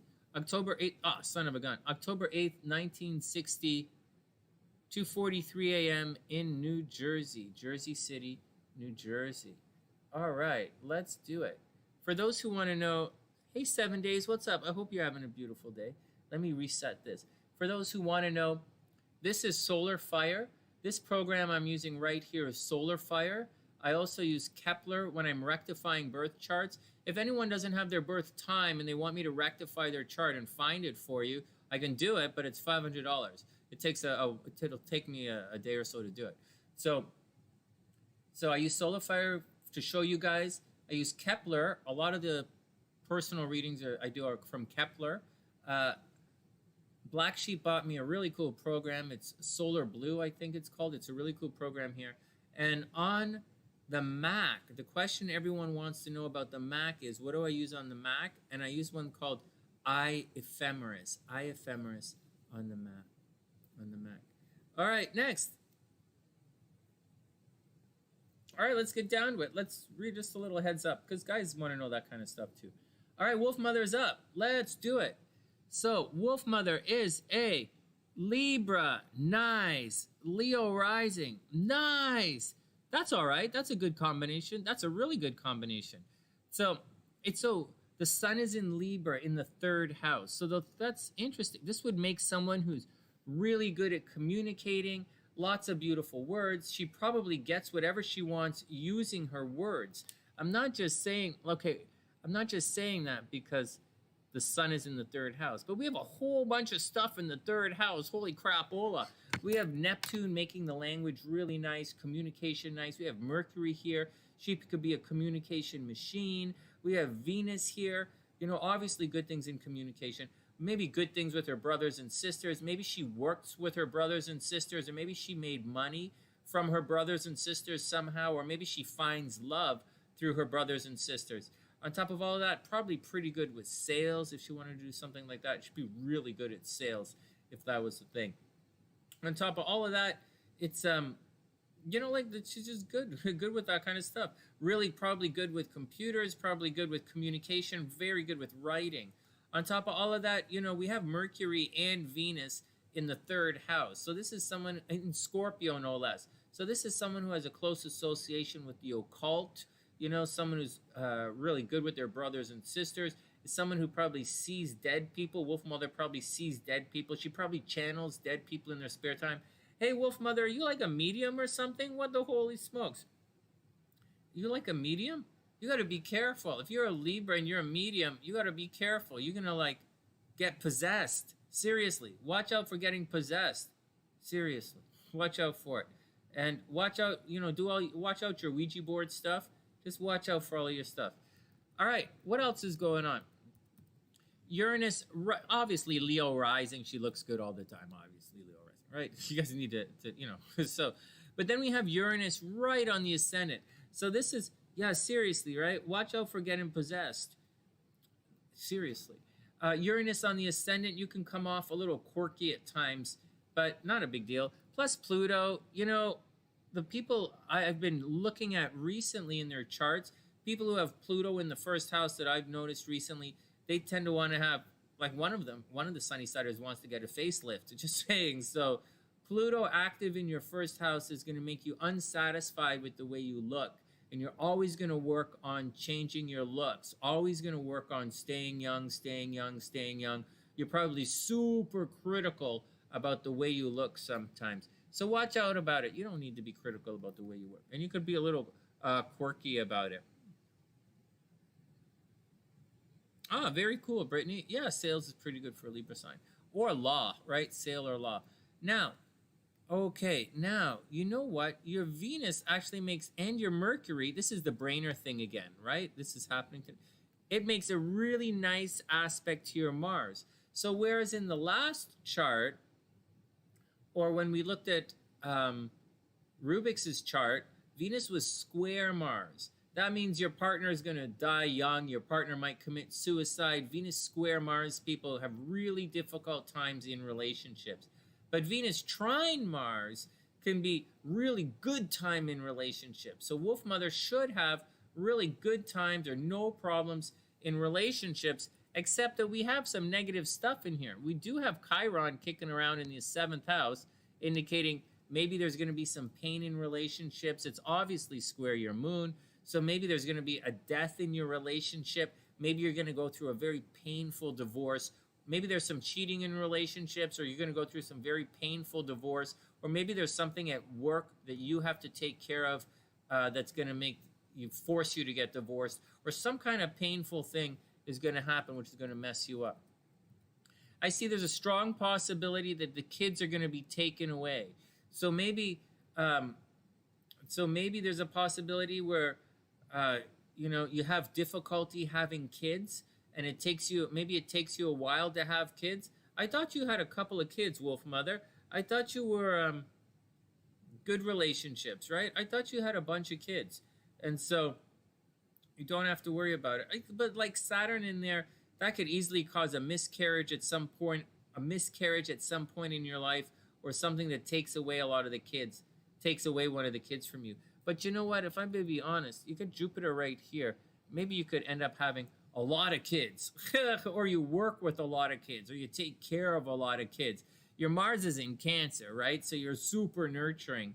And I don't really see any pets going on. I do really see there's a lot of emphasis here on kids. Maybe working with sick kids, something like that, helping sick kids. One son, right? Yeah, just one. This is stacked though, right? This house of love, romance, and kids, it's really stacked. But like it's in Virgo, right? I mean, it's in Capricorn, so it's not like the most romantic kind of love. It's kind of like discipline and duty. Let's go on, because this is a funny one. I've seen this. I had this happen with some other Sunny-siders recently, where we had Capricorn in the 5th house, and like love is uptight. So like, what do you want? Love is uptight, So there's romance. There was definitely a lot of romance in love. I mean, your Jupiter is right here in your 5th house. Like, that's about as loving and romantic as you could possibly get. It's on 27 degrees. You don't get really much luckier in this world than having Jupiter 27 degrees Sagittarius. Like, that's about as lucky as life gets. And it's right here in the 5th house of love. So, like, go nutso bananas. Don't worry about love. What else is going on? Some problems in, there might, just watch out for certain stuff. Moon at the top of the chart, you easily could be very popular. Mars is over here in Cancer. Watch out for arguing with your friends. Watch out for your friends letting you down. Watch out for putting a lot of energy into social networking and sales kind of, social networking and sales. I think moving forward, let's go look at the chart and see what we have. I think you're out of all the crazy cuckoo bananas stuff. I really think you're done with all the goofiness. It would have been tough for you before. You're going to have the end of 2021 is going to be a little tricky. There's no joke about that. I'll show you. But you're going to be here, and you'll probably get another reading between now and then. But Wolf Mother, you have there's other things happening in this world. They're going to be causing problems. One lost son. Yeah, Saturn takes it away, right? One lost son. You admit no Ouija. What? No, you'll be good with the Ouija board. You behave with the Ouija board. They can, I think spirits can, I think, Wolf Mother, spirits can linger with you. I think you can pick up spirits. I think you can pick up entities, and they kind of hang out with you for a while. And so be cool, be careful, be cool. I think you pick up entities. All right, what's going on here? Home should be pretty good right now, right? Home life should be pretty good. Your mom should be pretty good. Home life should be pretty good. Maybe you're renegotiating the mortgage. Maybe you're getting a break on the rent. That's all pretty good. 2 years ago, you went through your Saturn return, so that's done. So that's done with. You don't have to stress it out. Watch your health for the next year as Saturn travels through your 6th house, but don't really stress it out. Watch your health, but I think it's the biggest thing in the world. I think most of the difficult stuff is going to happen in the fixed signs, but it's not going to get to your moon this year, and it's probably not going to get to all of this. It's probably not going to get there. But towards the end of 2021, just to warn you, Wolf Mother, towards the end of 2021, not now, but towards the end, when Saturn gets over here to 13 degrees, it's going to square your Venus. So very heads up. At the end of 2021, Saturn is going to cause problems with love and with money. So major watch out for it, Oh, yeah, you have to watch out for attracting entities, man. Everybody does. Everybody does. Everybody does. It's important to self-edit and to be self-critical. Let me pause this. We're almost done, but let me pause this and give you a warning. I've seen it. I've seen it several times. And the people around me are like, Sonny, what are you doing? What are you doing? And I'm like, you know what? That's not a phrase I would use. I wouldn't use a picture. I would say something and I'd be like, you know what? That's not something that Sonny would say. Something is fucked up. They're making me use those words. Or I'd be like, why would you say something like that? You don't use those words normally. Where the fuck did you pick that up? Or like, that was a good word. Where did you learn that? Like, what the fuck? Where's that coming from? Or like, why are you fucking mad over that? That's like something fucked up, So keep your eyes open for people being a little weird. It's not as like The Exorcist, like where someone's talking and then suddenly they speak out in Latin. But to me, it's kind of like that. It's really disjointed. So keep your eyes open for that kind of stuff. You had an incubus. Yeah. Are you bragging? Karina, are you bragging that you had an incubus? Woo! Yeah, only problem was he's broke ass. What? What do you mean he is a broke ass incubus? That's not the right kind of incubus. Oh no! Wolf Mother, it's okay. It's just the capital letters. Streamlabs wiped you out from the classical capital letters. Yeah. What are you bragging about? You had an incubus? I know half the women here, but they'd be like, oh man, what was he like? Was he like, did he have like one of those Antonio Banderas kind of beard face things going on? Anybody know who that was? That was a hunk when I was growing up. People think. Does he have like a David Hasselhoff going? David Hasselhoff's not sexy in any country, right? Okay, let's move on. You gained weight and he left you. Oh, give it up. Give it up. All right, let me finish up Wolf Mother's chart and then get on to the other ones here. And so, okay, so Wolf Mother, major heads up. Like, seriously, you're going to, later on in the year, 2021, is gonna, so you're gonna have some good things and some negative things. Watch out for problems in relationships, you know, problems with your brothers and sisters. Watch out, watch out for problems with your brothers and sisters and with your money later in 2021. Okay, you're going through a real textbook Saturn square Venus textbook. You're going through a textbook Saturn square Venus. So watch out. So that's what you got to watch out for. All right, next. Yeah, Eleni, we work on different transits, meaning right now, I'm going to bring this up. Like, yeah, your life changes, right? This stuff right here, I'm mentioning this to Wolf Mother a year in advance, right? Like, but like she might be busy, you know, she might be forgetting. I gotta warn her because this is the stuff we're warning about. But like, if we could do it, like a lot of Sunnysiders get readings every month as the energy changes, because the energy changes every month. Next month, you know, Wolf Mother might be thinking about traveling right now. Next month, she's going to be worried about her career. Maybe she's going to think about retiring next month or being popular. And you know, this month is good for her home, but next month, you know, the spotlight's going to be on the kids. You know, maybe the kids are going to make a lot of money, and these are all things. You know, the chart changes every month. It's a really good thing to get your transits read every month. I don't know if I'd get a personal reading like $115 every month, but I think it's a really good idea to get one of these mini transit readings every month. And that's the deal. All right, next. NEH compatibility.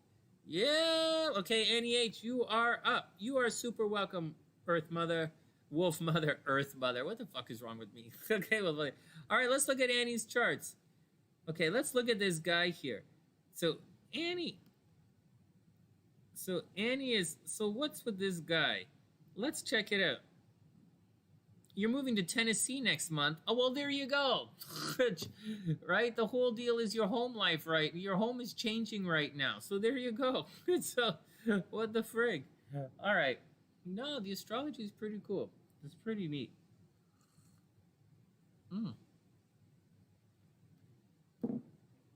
Okay, let's check this out. First, this is, okay, let me change this. This is, I'm going to look at the guy first. I'm just going to spend a minute or so and look at Annie's guy. Annie also donated for a reading, but we're not going to do that tonight. We're going to get it to, we'll do it tomorrow night. Okay, but we are going to look at the guy first. Is this a chart? No. Now, we don't have this guy's birth time, so I set it to 12 noon. But it's not really a big deal. Oh, he's right on the cusp of Scorpio Sagittarius. Oh, wow, and his moon is deep in Scorpio. Oh, man. Well, I can see why you like him. Annie's a Scorpio, right? I can see why she likes this guy. All right, let's start the stopwatch and see what's going on. So this is Annie's new guy, November 22nd, 1965. No birth time, so I set it to noon. And let's see what's going on.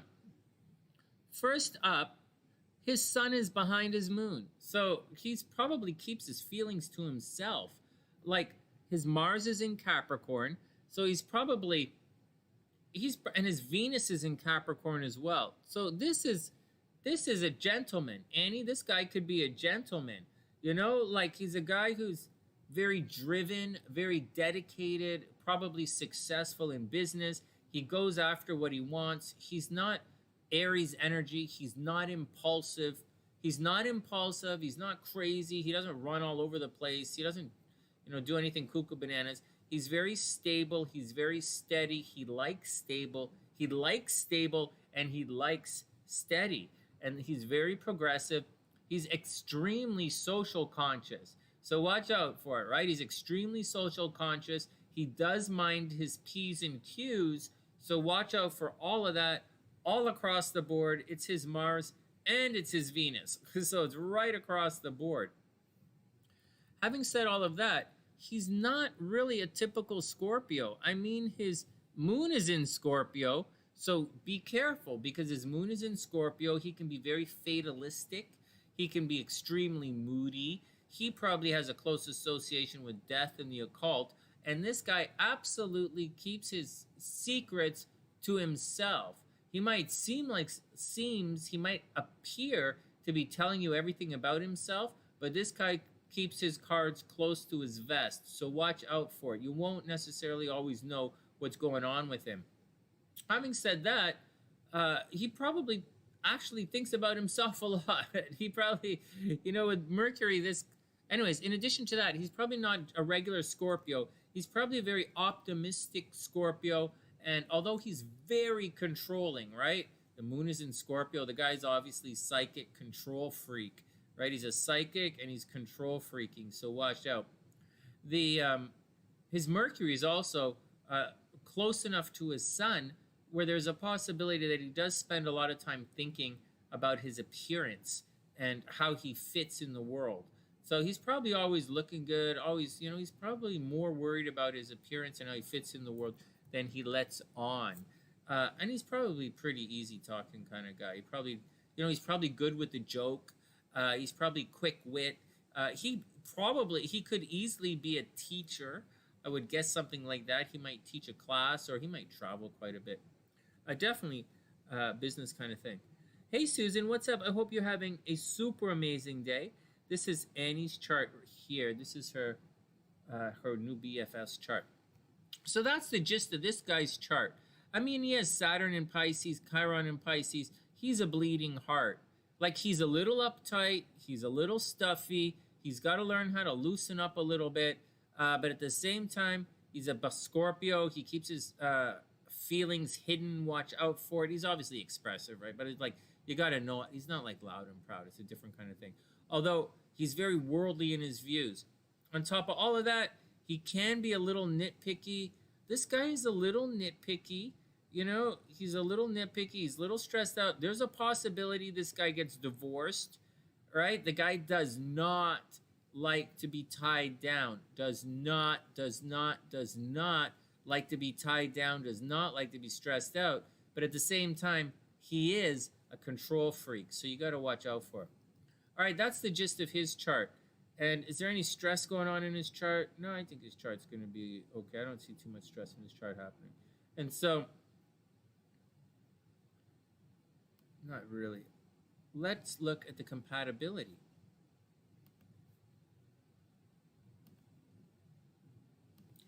Annie, let's check it out. Wow. Oh my God. That's a lot of stuff. Oh, well, wow. Well, a lot of this, it's going right into, oh my God, what is going on here? Let me pull it up so we can scribble it up. There's a lot of connections. What the hell is going on? His Saturn is going right into everything. What the hell? Are you seeing this? Well, I'll tell you something. Range free or cage free guy? Range free. He's a range free guy. Definitely.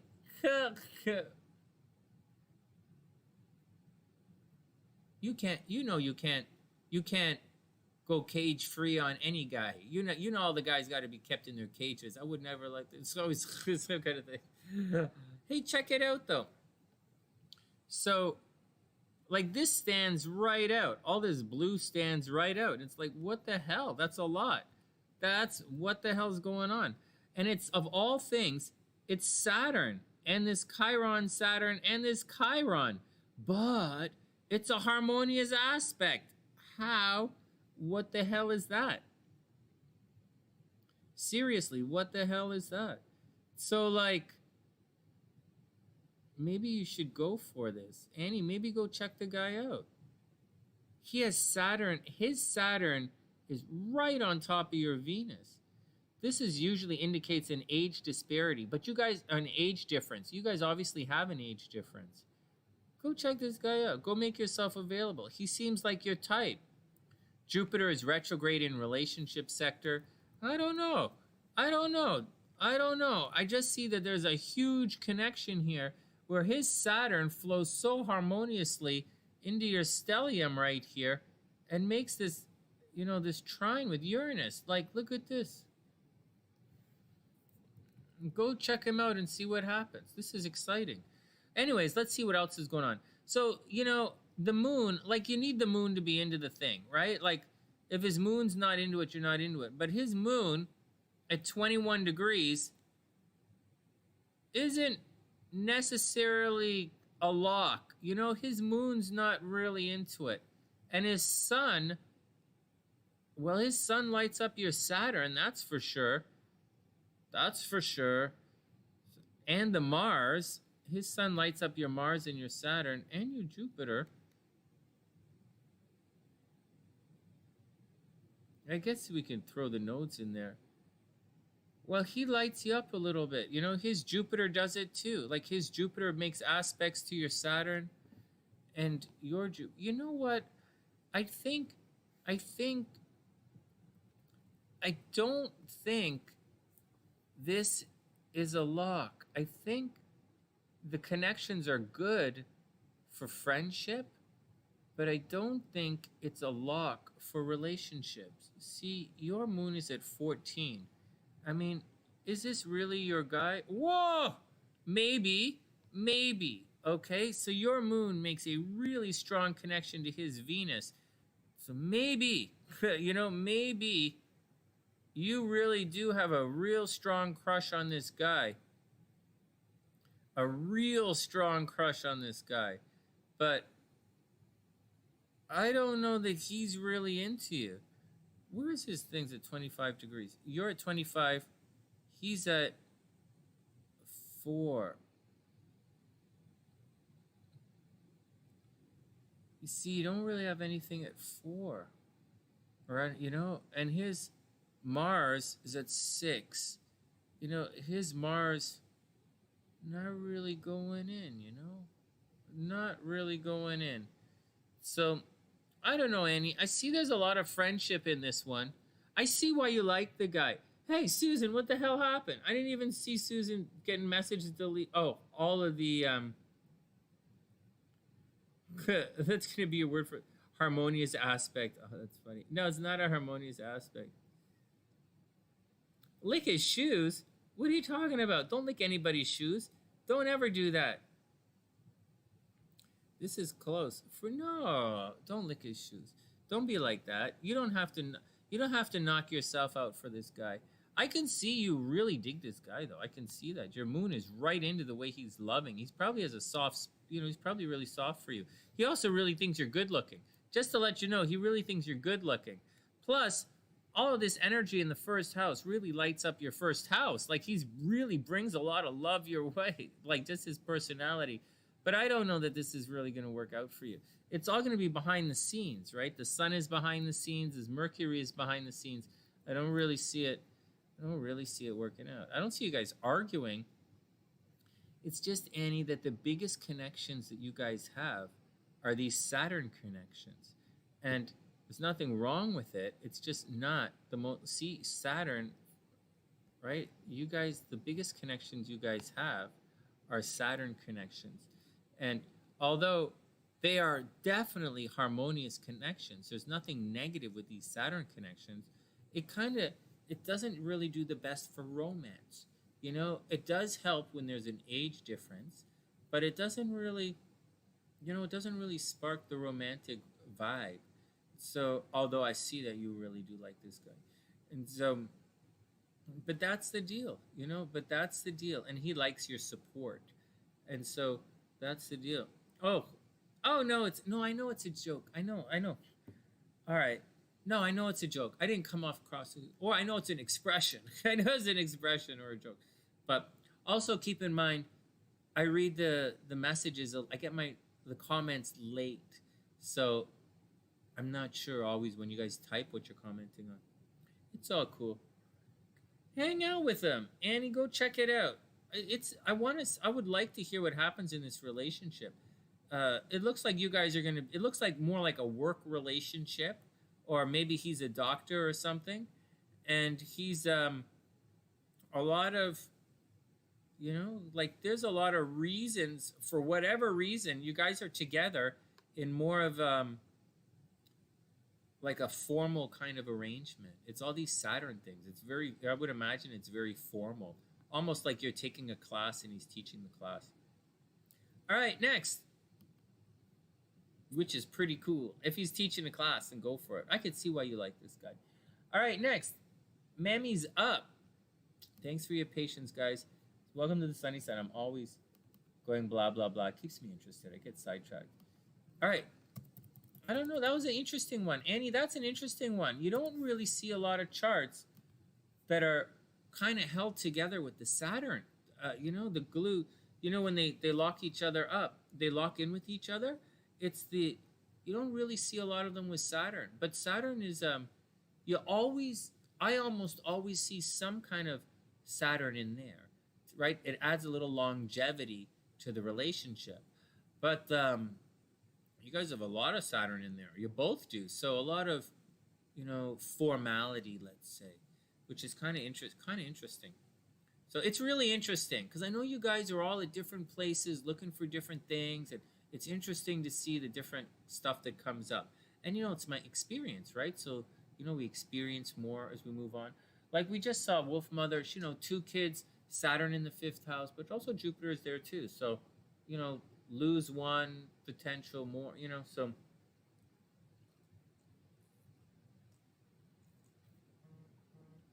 All right, next. New message via my phone. What? My phone's right here. All right, next. Mammy's up. Hey, Brittany, was it a compatibility? Everybody cool? Am I missing anything? Mammy is a regular reading and Brittany's a regular reading. Is that cool with everybody? And we'll do Ruby and the +1 tomorrow because we're getting a little late here. Okay, here we go. Mammy. Wait, Mammy. Wait, Mammy, we have our birth time is around 6:30-ish. That looks pretty serious. Hey, Angelica, what's up? I hope you're having a super beautiful day. It's Brittany's that we don't have the birth time for. I'll switch Brittany's around. But Mammy, I think Mammy's pretty cool. We'll just rock this chart. Check my phone.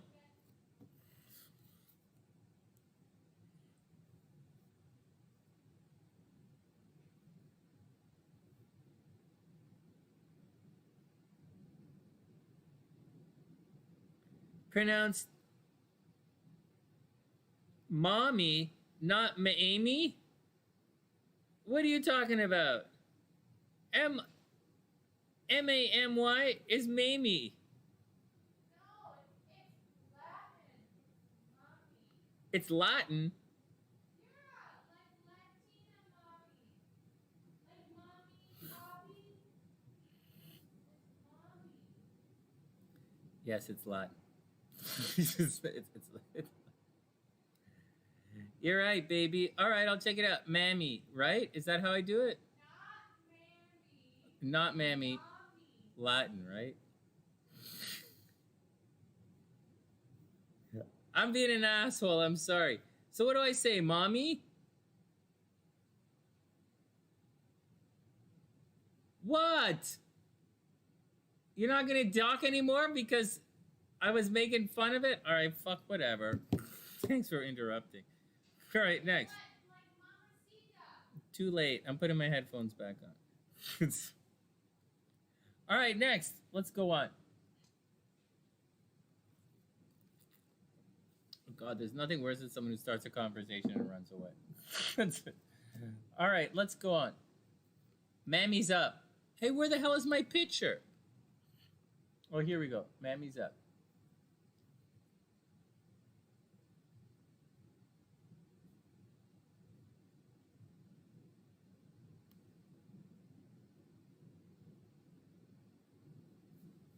Interesting. Did I take a picture of this? No. Well, that's going to cause a problem.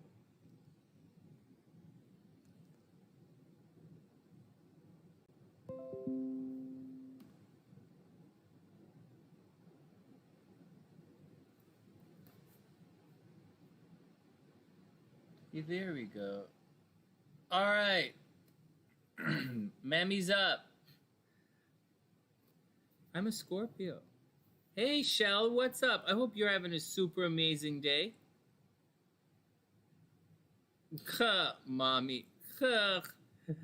Well, they all dig SLC. Well, everybody digs SLC. All right, next.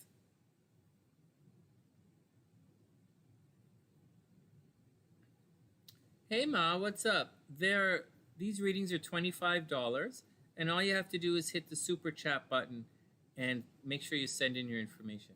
All right, mommy's up. Well, Mamacita would be MOMA. All right, mommy. All right, whatever. Fuck it. Fuck it. Fuck it. I'm not in the mood to learn Latin right now.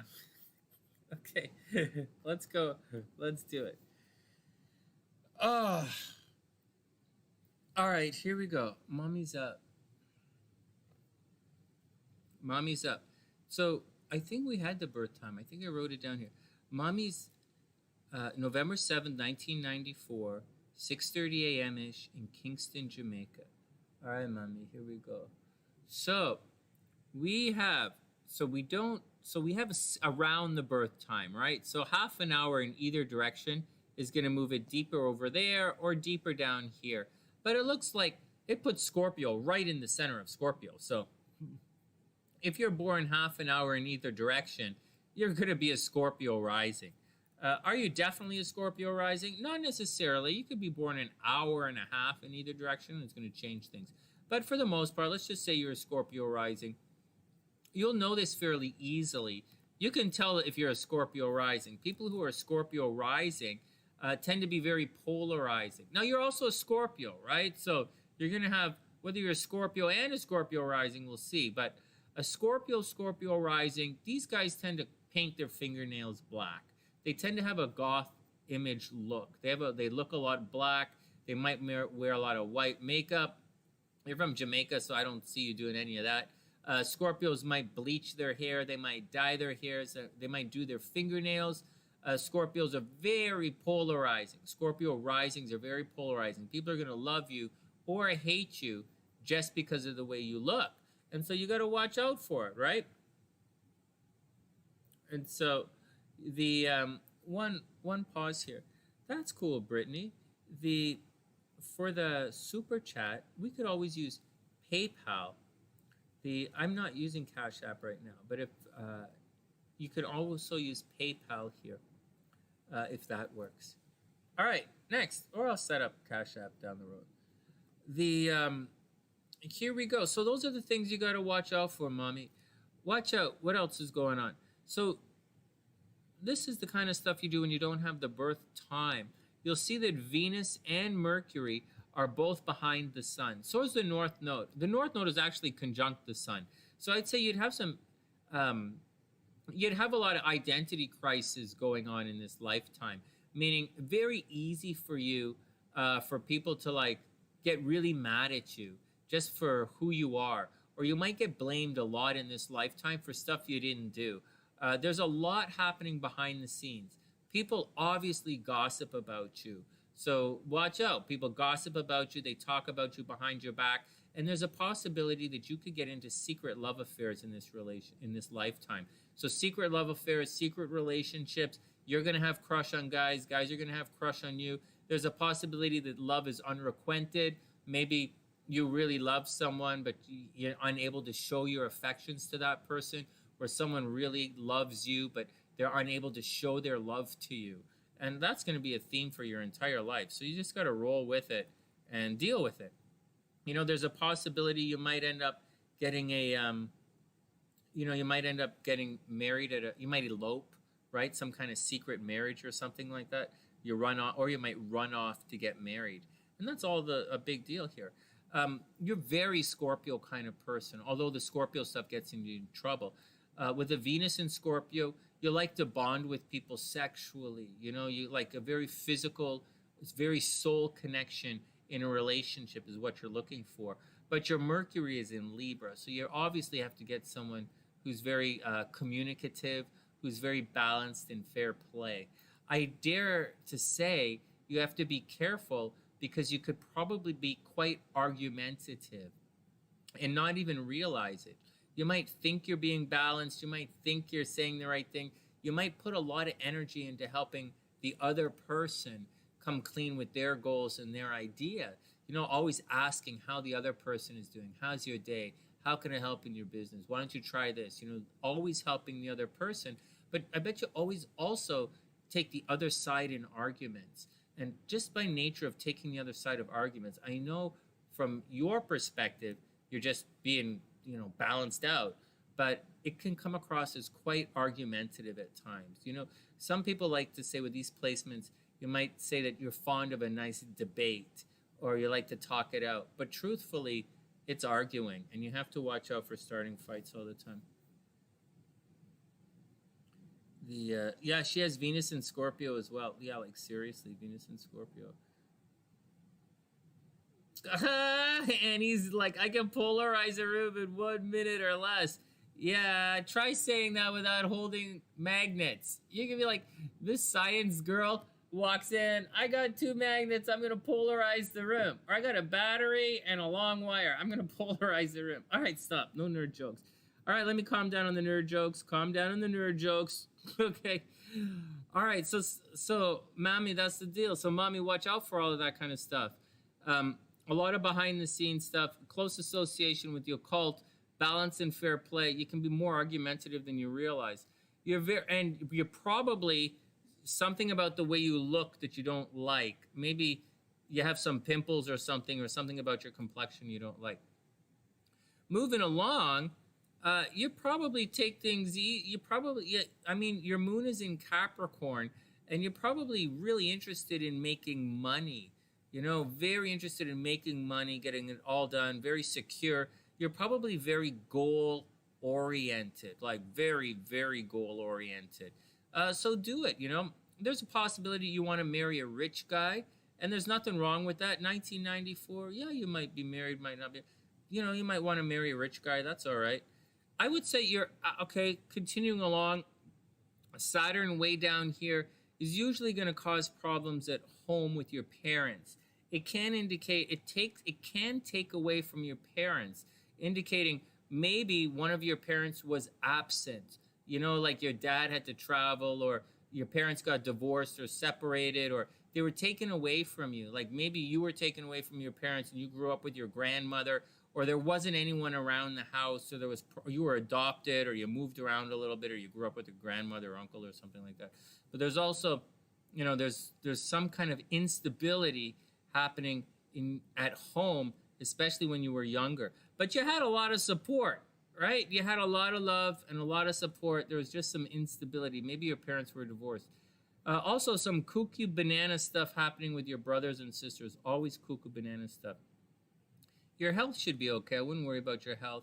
I'd watch out for relationships. Like when you get married, having Taurus, having Lilith in the 7th house can cause problems in relationships, although it's nice and flowing. You know, I would say watch out for sexual problems, especially in relationships. Watch out for sexual problems. Watch out for sexual problems, you know, in relationships. And, you know, just watch out for it. You should be okay. Just watch out for it. There's a lot of good in your chart. You just got to watch out for a couple of things.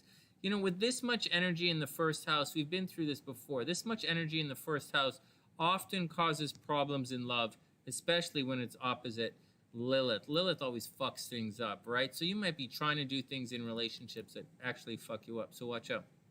On top of that, you might have a major desire, mommy, to travel in this lifetime. Seriously, major, major desire to travel in this lifetime. I wouldn't worry about it. This moon doesn't, your Mars is not technically square Venus, so I won't worry about that.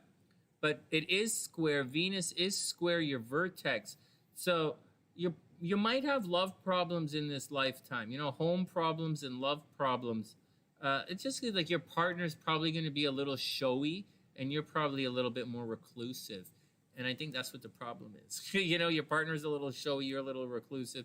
And if you want to travel, you're probably always going to want to travel and get out there. Yeah, get a financially stable guy, seriously. Oh, your mom passed away at age 7. Oh, I'm sorry to hear that. Seriously, I'm sorry to hear that. You'll find a guy. You're going to have problems in getting married. You won't have any problems dating guys. I'm telling you right now, no problems dating guys. No problems behind the scenes. Oh, I am going to say something. you're going to have fucked up relationships for your entire life. Right here, your Venus is retrograde, and everyone, pretty much by the book, Venus retrograde means you're going to have problems in relationships, especially when it makes this aspect to Saturn. Maybe your parents didn't like the guy you were dating. Just roll with it. It's your natal chart, so you can't escape it. Seriously, mammy, you can't escape it. So, you got to roll with it.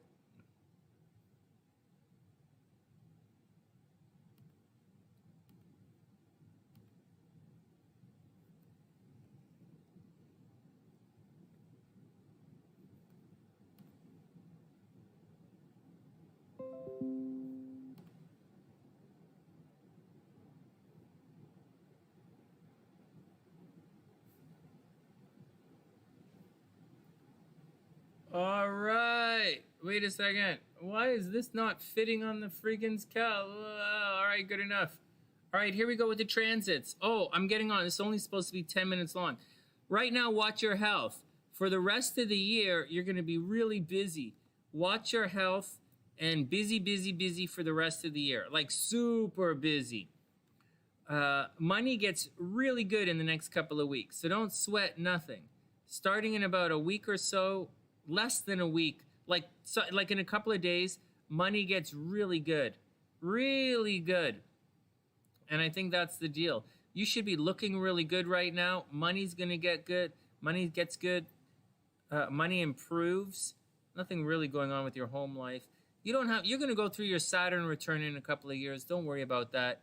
I think the only things you have to watch out for is you're really busy right now. So work your ass off, work your ass off, work your ass off. Now, one sec. Let me check everything. You should be okay. Like with the other signs, later on this year, Saturn is going to square your Venus as well. And it's going to happen sooner than you think. So like in the spring, Saturn is going to square your Venus. And it's going to cause problems with money and with love. So watch out for it. In the spring this year, watch out for money and love problems. But don't sweat it. We've been through so much in the last couple of years that even the worst money and love problems, we know we're going to handle it and it's going to be okay. So don't overly sweat the small stuff. Just let it know that that's coming. Yeah, Venus in Scorpio. Yeah, the Venus in Scorpio is what I'm talking about.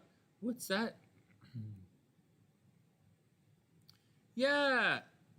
You just gotta, your guy's not, parents not liking the guy. Very clearly, parents not liking the guy. Anyways, I gotta move on because I'm going a little too long in the reading, but it looks like money's gonna get pretty good. And if you're looking for love, just keep looking. Just keep looking and don't stress it out. Soon, in a couple of months, you really will be attracting in love. You're gonna be lucky in love coming up soon. So don't sweat it. Don't worry about it. Just keep rolling through everything, and it's gonna come back up. Yeah, money's gonna get a lot better. Yeah, starting like right away. Starting right away, money gets a lot better. All right, next.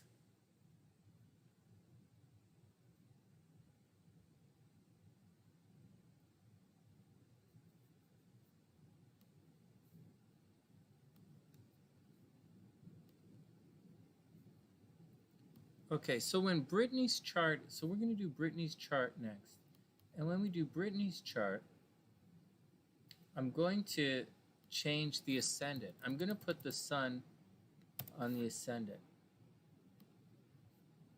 So it doesn't, give me a second here, guys. So,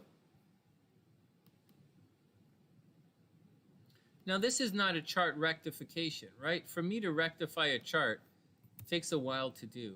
And this is not a chart rectification. If you want to know your birth time and you don't have your birth time, then I'll gladly rectify your chart. But it takes a couple of days, and I do it for $500. I'll rectify your chart, and it includes a reading, right? Like you sit with me and we talk about everything, and But that's the deal. I'll come up with your correct birth time. One sec. Whoa, 6:30 a.m. I'm going to change this to 6:30 a.m. so it's easier for me to look at.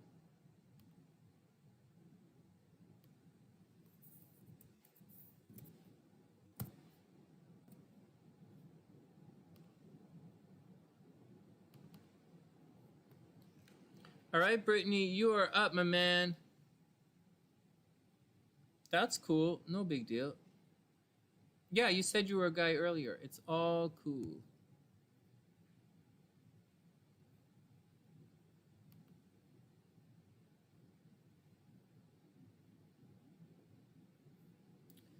We had a number of Sunnysiders who were born on September 11th, if you can believe that. Seriously. Oh, wait, we're not looking at the chart. What the fuck? Okay, Brittany is up. All right, and then Ruby and that +1, we're going to come back and do that because at another time. Why am I looking at this? Okay, Astro screen. Here we go.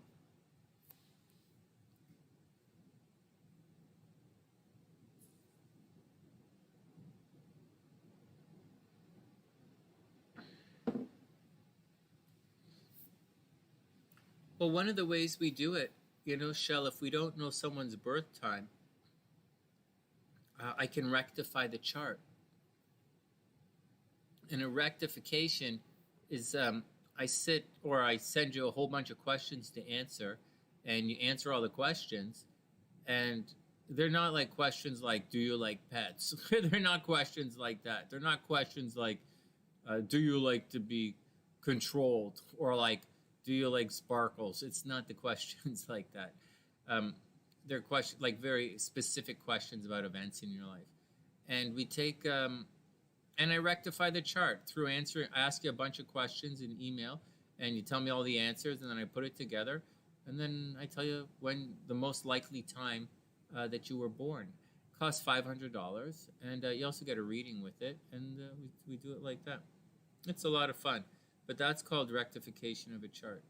And here we go. This is Brittany's chart. This chart is not rectified. This chart has the ascendant. This chart has the sun on the ascendant. Are you guys ready?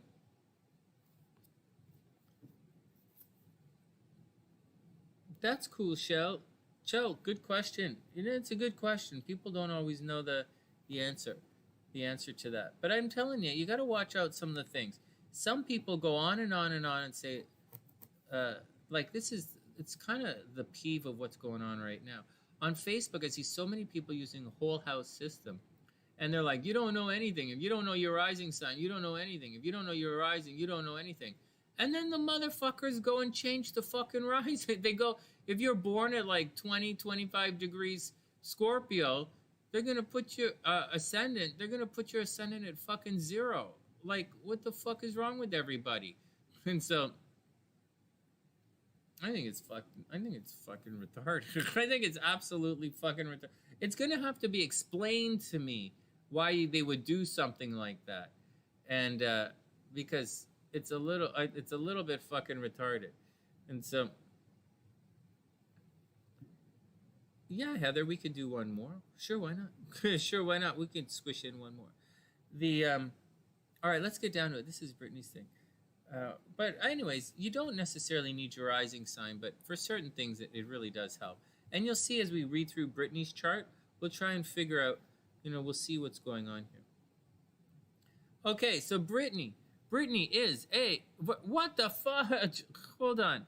Brittany is a Virgo with her Mercury in Virgo, and her Mercury is retrograde. And it's square this Neptune. Oh my goodness. So Brittany 100% is definitely a super critical person. Brittany has her Mars and her Venus. Sorry, Brittany. I keep saying her, but I know you're a him. Okay, I know you're a him. So Virgo in the first Virgo.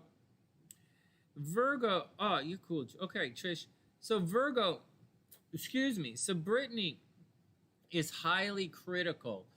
He might be interested in sports, not necessarily. We don't necessarily. He might go to the gym, one of those kind of guys, but He's highly critical, highly analytical. He probably talks with his hands, and he's very good at pointing out details.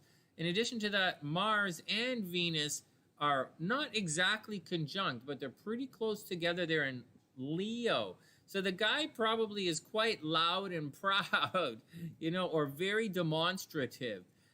He might get, you might have a situation where you might argue on social media quite a bit. Make sure you don't do that. That's not cool, man. Make sure you don't fight too much in social media. Make sure you don't pressure your friends too much either. That can be a bit of a problem. I see Venus in your 12th house. I see Venus behind your sun.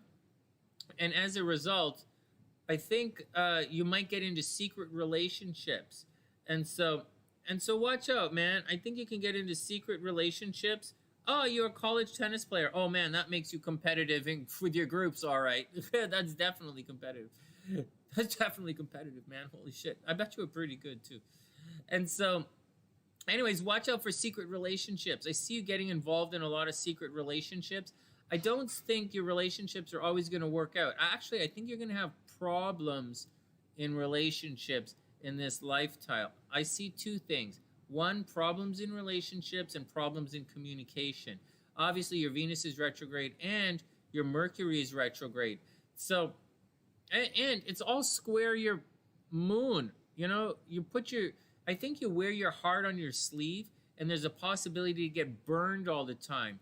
I know you can be loud and dramatic and demonstrative, but your moon is not, right? Your moon is in Scorpio. You're actually probably a little bit, you want to be private, or you keep a part of you private. With the moon in Scorpio, you might see dead people. You might have a close association to the occult. You might be psychic. You yourself might be psychic. But I think there's a problem with all of this and relationships and communication. I think your communication gets a little fucked up somehow. Like you might have had a learning disability at school. You might have been mildly dyslexic, or you might have had problems at school. Really, your Chiron is over here. You really might have had problems at school. Seriously. So watch out for that. Watch out for that. Watch out for communication problems. No one understands you. And watch out for love going on behind the scenes. I think there's a situation, although it's in Leo, I really get the feeling that you put things ahead of love and romance, right? Love and romance are down here. And you know what, Brittany, man? I think you play the field. Dude, I think you play the field. I think you might be into love and all that kind of game. But one, I think you play the field. Two, I think you're a bit of a wingman. Hey, sweetheart, are you cool? You want me to take the water? I apologize for saying like that. I'll move that. If you can hold, I'll move it off for you so you don't hurt your nails. I apologize for saying that. You look really nice in those pants. I'm not going to be able to move for a couple of minutes. I could use some ice to finish the show. All right, whatever. Okay, moving on. So, Brittany, dude, I think you got to watch out, man. I think you're pouring energy over here, and I think you let the girl get away. I really do. I think with the Lilith in the fifth house, I think you might let the girl go away, or you might hit yourself in the friend zone too much, or you might do some kind of fucked up thing where you take a bullet for the team. Too much taking a bullet for the team. See, this is a red line. That's a red line. That's fucked up. I know it's a good thing, but like, you got to spin it around and get a little selfish in love. You got to get greedy for your girls, man. Seriously. All right, moving forward, money, you got to work your ass off for money. But if you work your ass off, you'll get it. Don't stress it. If you work your ass off, you'll get the money. But you're probably going to have to work your ass off. You see, there's not really any negative stuff associated with this right here. But you're going to have to work your ass off. If you work your ass off, you'll make good money. You're probably a natural communicator, natural gifted communicator, naturally gifted in sales. You might have a mesmerizing way of speaking. Communication problems, right? But you might have some kind of mesmerizing speaking thing that kind of hypnotizes people to do whatever you want to do. So you could do that, make good money, and you might make money in sales. uh, this dreamy home life, you know, you probably attract things at home. There's some kind of destiny or south node thing happening at home, but you don't want to be tied down. You're definitely not someone who wants to be tied down. Moving along, what else can I say about here? Joint finances, you know, it's in Taurus. The person you end up, the girl you end up with is going to be fairly stable. So, you know, nice and chill. You know, problems traveling, maybe problems at school, problems traveling, and problems with some of your professors. But that's the gist, man. That's the gist of all this stuff. All right, let's look at the transits and see what you have going on. Thanks for your patience, Brittany, man.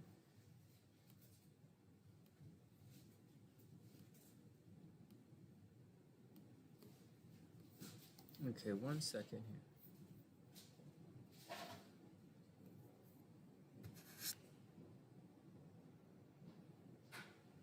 Do you have any stressful stuff happening? 1 sec.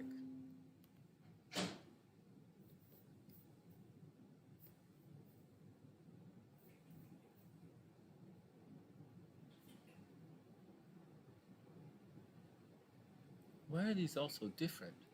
What the fuck? All right, well, whatever. Whatever. So,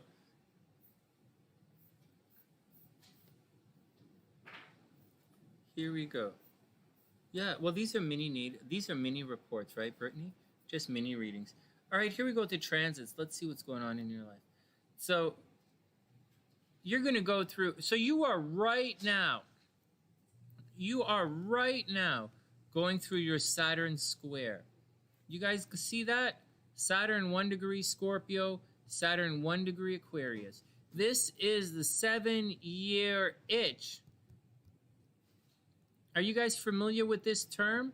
I've been saying this to some people. This is your 7-year itch. Every 7 years, you might want to check out. So that's the deal. You know, you're going through your 7-year itch. So whatever you're doing, wherever it is in your life, it's the change. Like maybe, Brittany, you want a new job. You know, it's in your romance sector. So maybe you want some kind of new love life or some kind of new job or some kind of new thing. But it's time for you to step up and move on in your life. Very seriously, you should be doing a change in your life right now. Having said all that, good things are happening at home. So if you want to move, this is a pretty good month to move. You know, the next couple of weeks or the next month is a very good time for you to move. You might get a break on the rent. If only one warning, you only really have one warning to watch out for, and that is things are probably expensive for you. You're probably spending a lot of money on other people right now. Watch out for having to pay parking tickets, legal tickets, and you're probably fighting for money. Maybe some kind of, if you do child support, you'd be fighting child support stuff and paying a lot of government bills and bullshit like that. So you got to deal with that. So you got to deal with all that. Watch out for people stealing money from you and telling you how to spend your money. But if you can handle that, everything is going to be okay. Just get out and have love. I see your love life getting a bit of a downer right now. I don't see, you know, as long as Saturn is squaring Saturn, I don't see good things in your love life, but it's going to be passed shortly, right? It's square right now. Give it a week and everything should free up a little bit. The 7-year itch is real. Oh my God. Sometimes you guys don't know what it's like. When you're a guy and you play hockey and you got to wear one of those sweaty cups all the time, I tell you, man, you play hockey, you're going to get a 7-year itch. That's what Cleopatra said to Marilyn Monroe, that her sandy vagina had a 7-year itch. What? That's gross. But at the time, I would imagine that Cleopatra was dust. By the time Marilyn Monroe, I would imagine Cleopatra was very sandy at that particular time. She probably had scorpions too. Whoa, that's some crazy ass chick. It's yeah, she probably was sandy. Oh my God. Oh wait, did you guys hear us say that? Oh, well there you go. SLC said that. There's your full moon in Cancer, guys. SLC said that, not me. That was an SLC joke. Hold on, I'm going to change my settings here so that you guys can see that it's off color. It wasn't me. Hold on. SLC made it off color. It is now. I didn't make Yeah, SLC didn't make it up. She said she rated it on a pyramid wall. So, hold up. Hold up. Hold up. I want to look like, I'm going to look like that Persian chick. Oh, this is not the Persian chick. What the hell? Oh my God. Oh my God, I ate a peanut. Oh my God, I ate a peanut. I stepped on a peanut. Oh my God. Oh my God, I sat on a peanut. I have a peanut allergy. Hey, if you accidentally shove a peanut, if you're allergic to peanuts, if a guy's allergic to peanuts, let's distance this self from me. Let's use different pronouns. If a guy is allergic to peanuts and you shove a peanut up his ass, is he going to have a nervous reaction? He'll probably have a reaction one way or another, right? All right, I'm not saying that you got to test the guy if his thing. I'm just saying, if a guy is allergic to peanuts and you shove one up his ass, will he have a reaction? I bet anybody gonna have a reaction. Oh, check it. Oh no, Angelica's allergic to nuts. Uh-oh. Uh-oh. Oh my goodness. All right. That's cool. Then we'll have to use something else. Check it out. Oh, that's just gross. You stop. Everybody hears what you're saying. Stop it. Everybody cranking their volume down and going ear deaf because I'm talking so loud and you're whispering all this perverted shit in the background. Oh my God. I want to be perverted. SLC says she's allergic to tea bags. Great. Let's demonetize another video. Oh my God. Hey, what do you think of this one? Do I look like that Persian chick who makes up the horoscopes? Which one is that? You know, that really popular one that only losers listen to.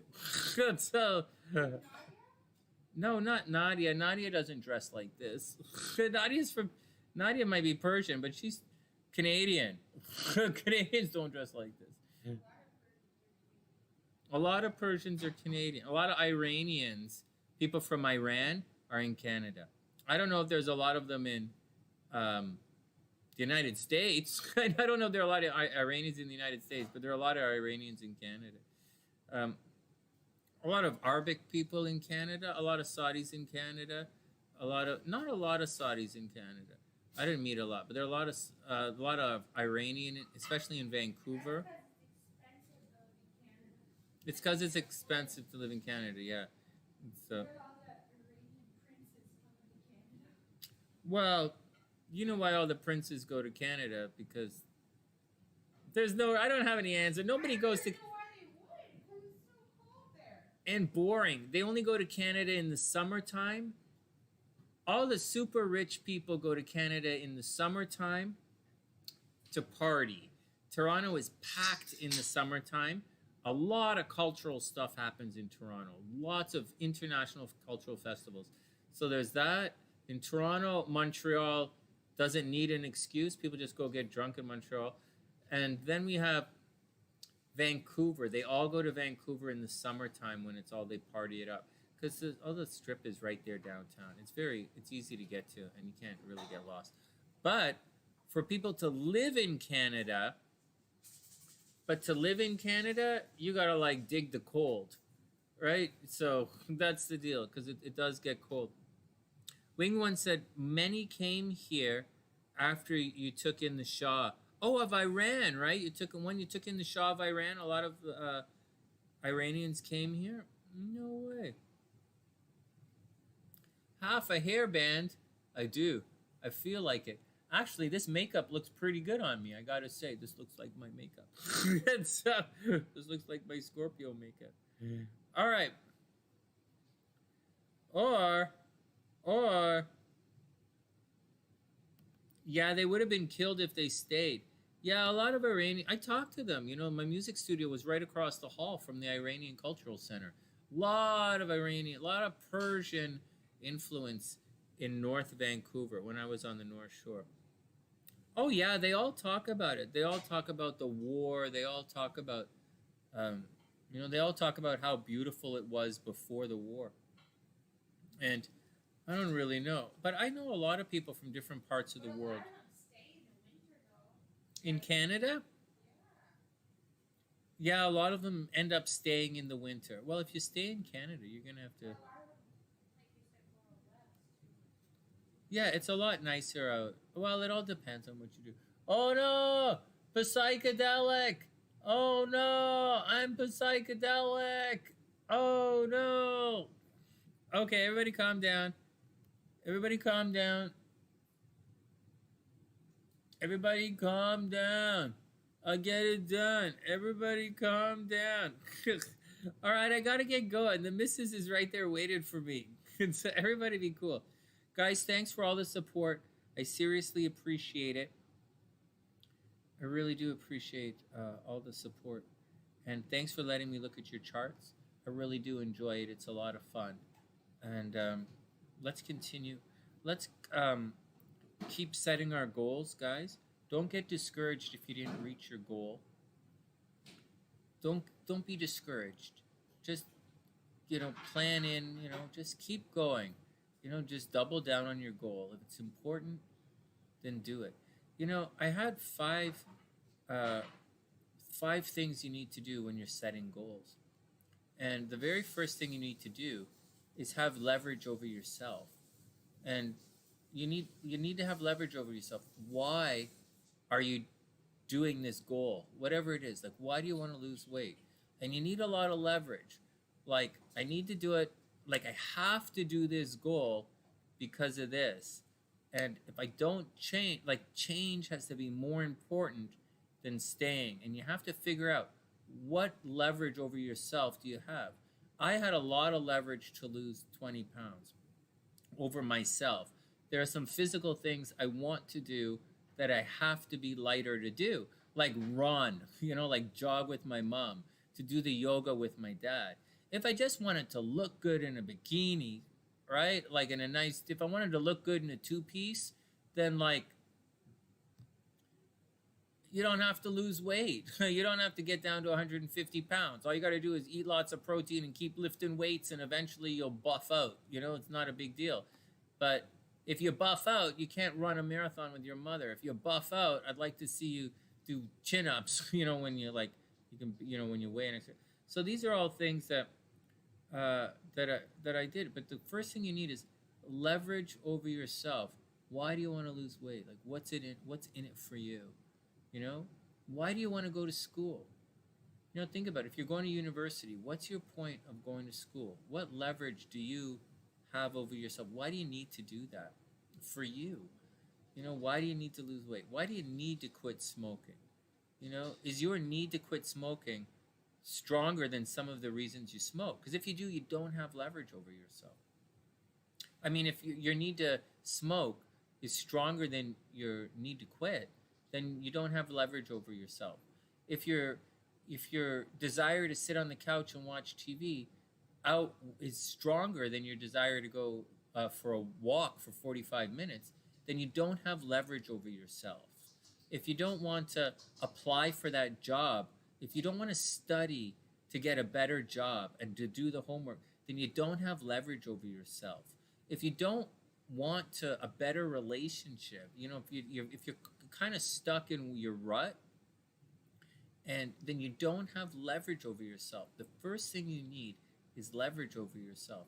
And I'll tell you something. When I got down to 155 and I was plateauing a bit, I was higher. I was like 157. I was plateauing for 2 weeks. I was like, I look pretty good. Or like last week when I hit the number and then I gained a little bit because of Christmas, what leverage do I have over myself? Do I really want to get down to 150? Because I'm starting to look skinny.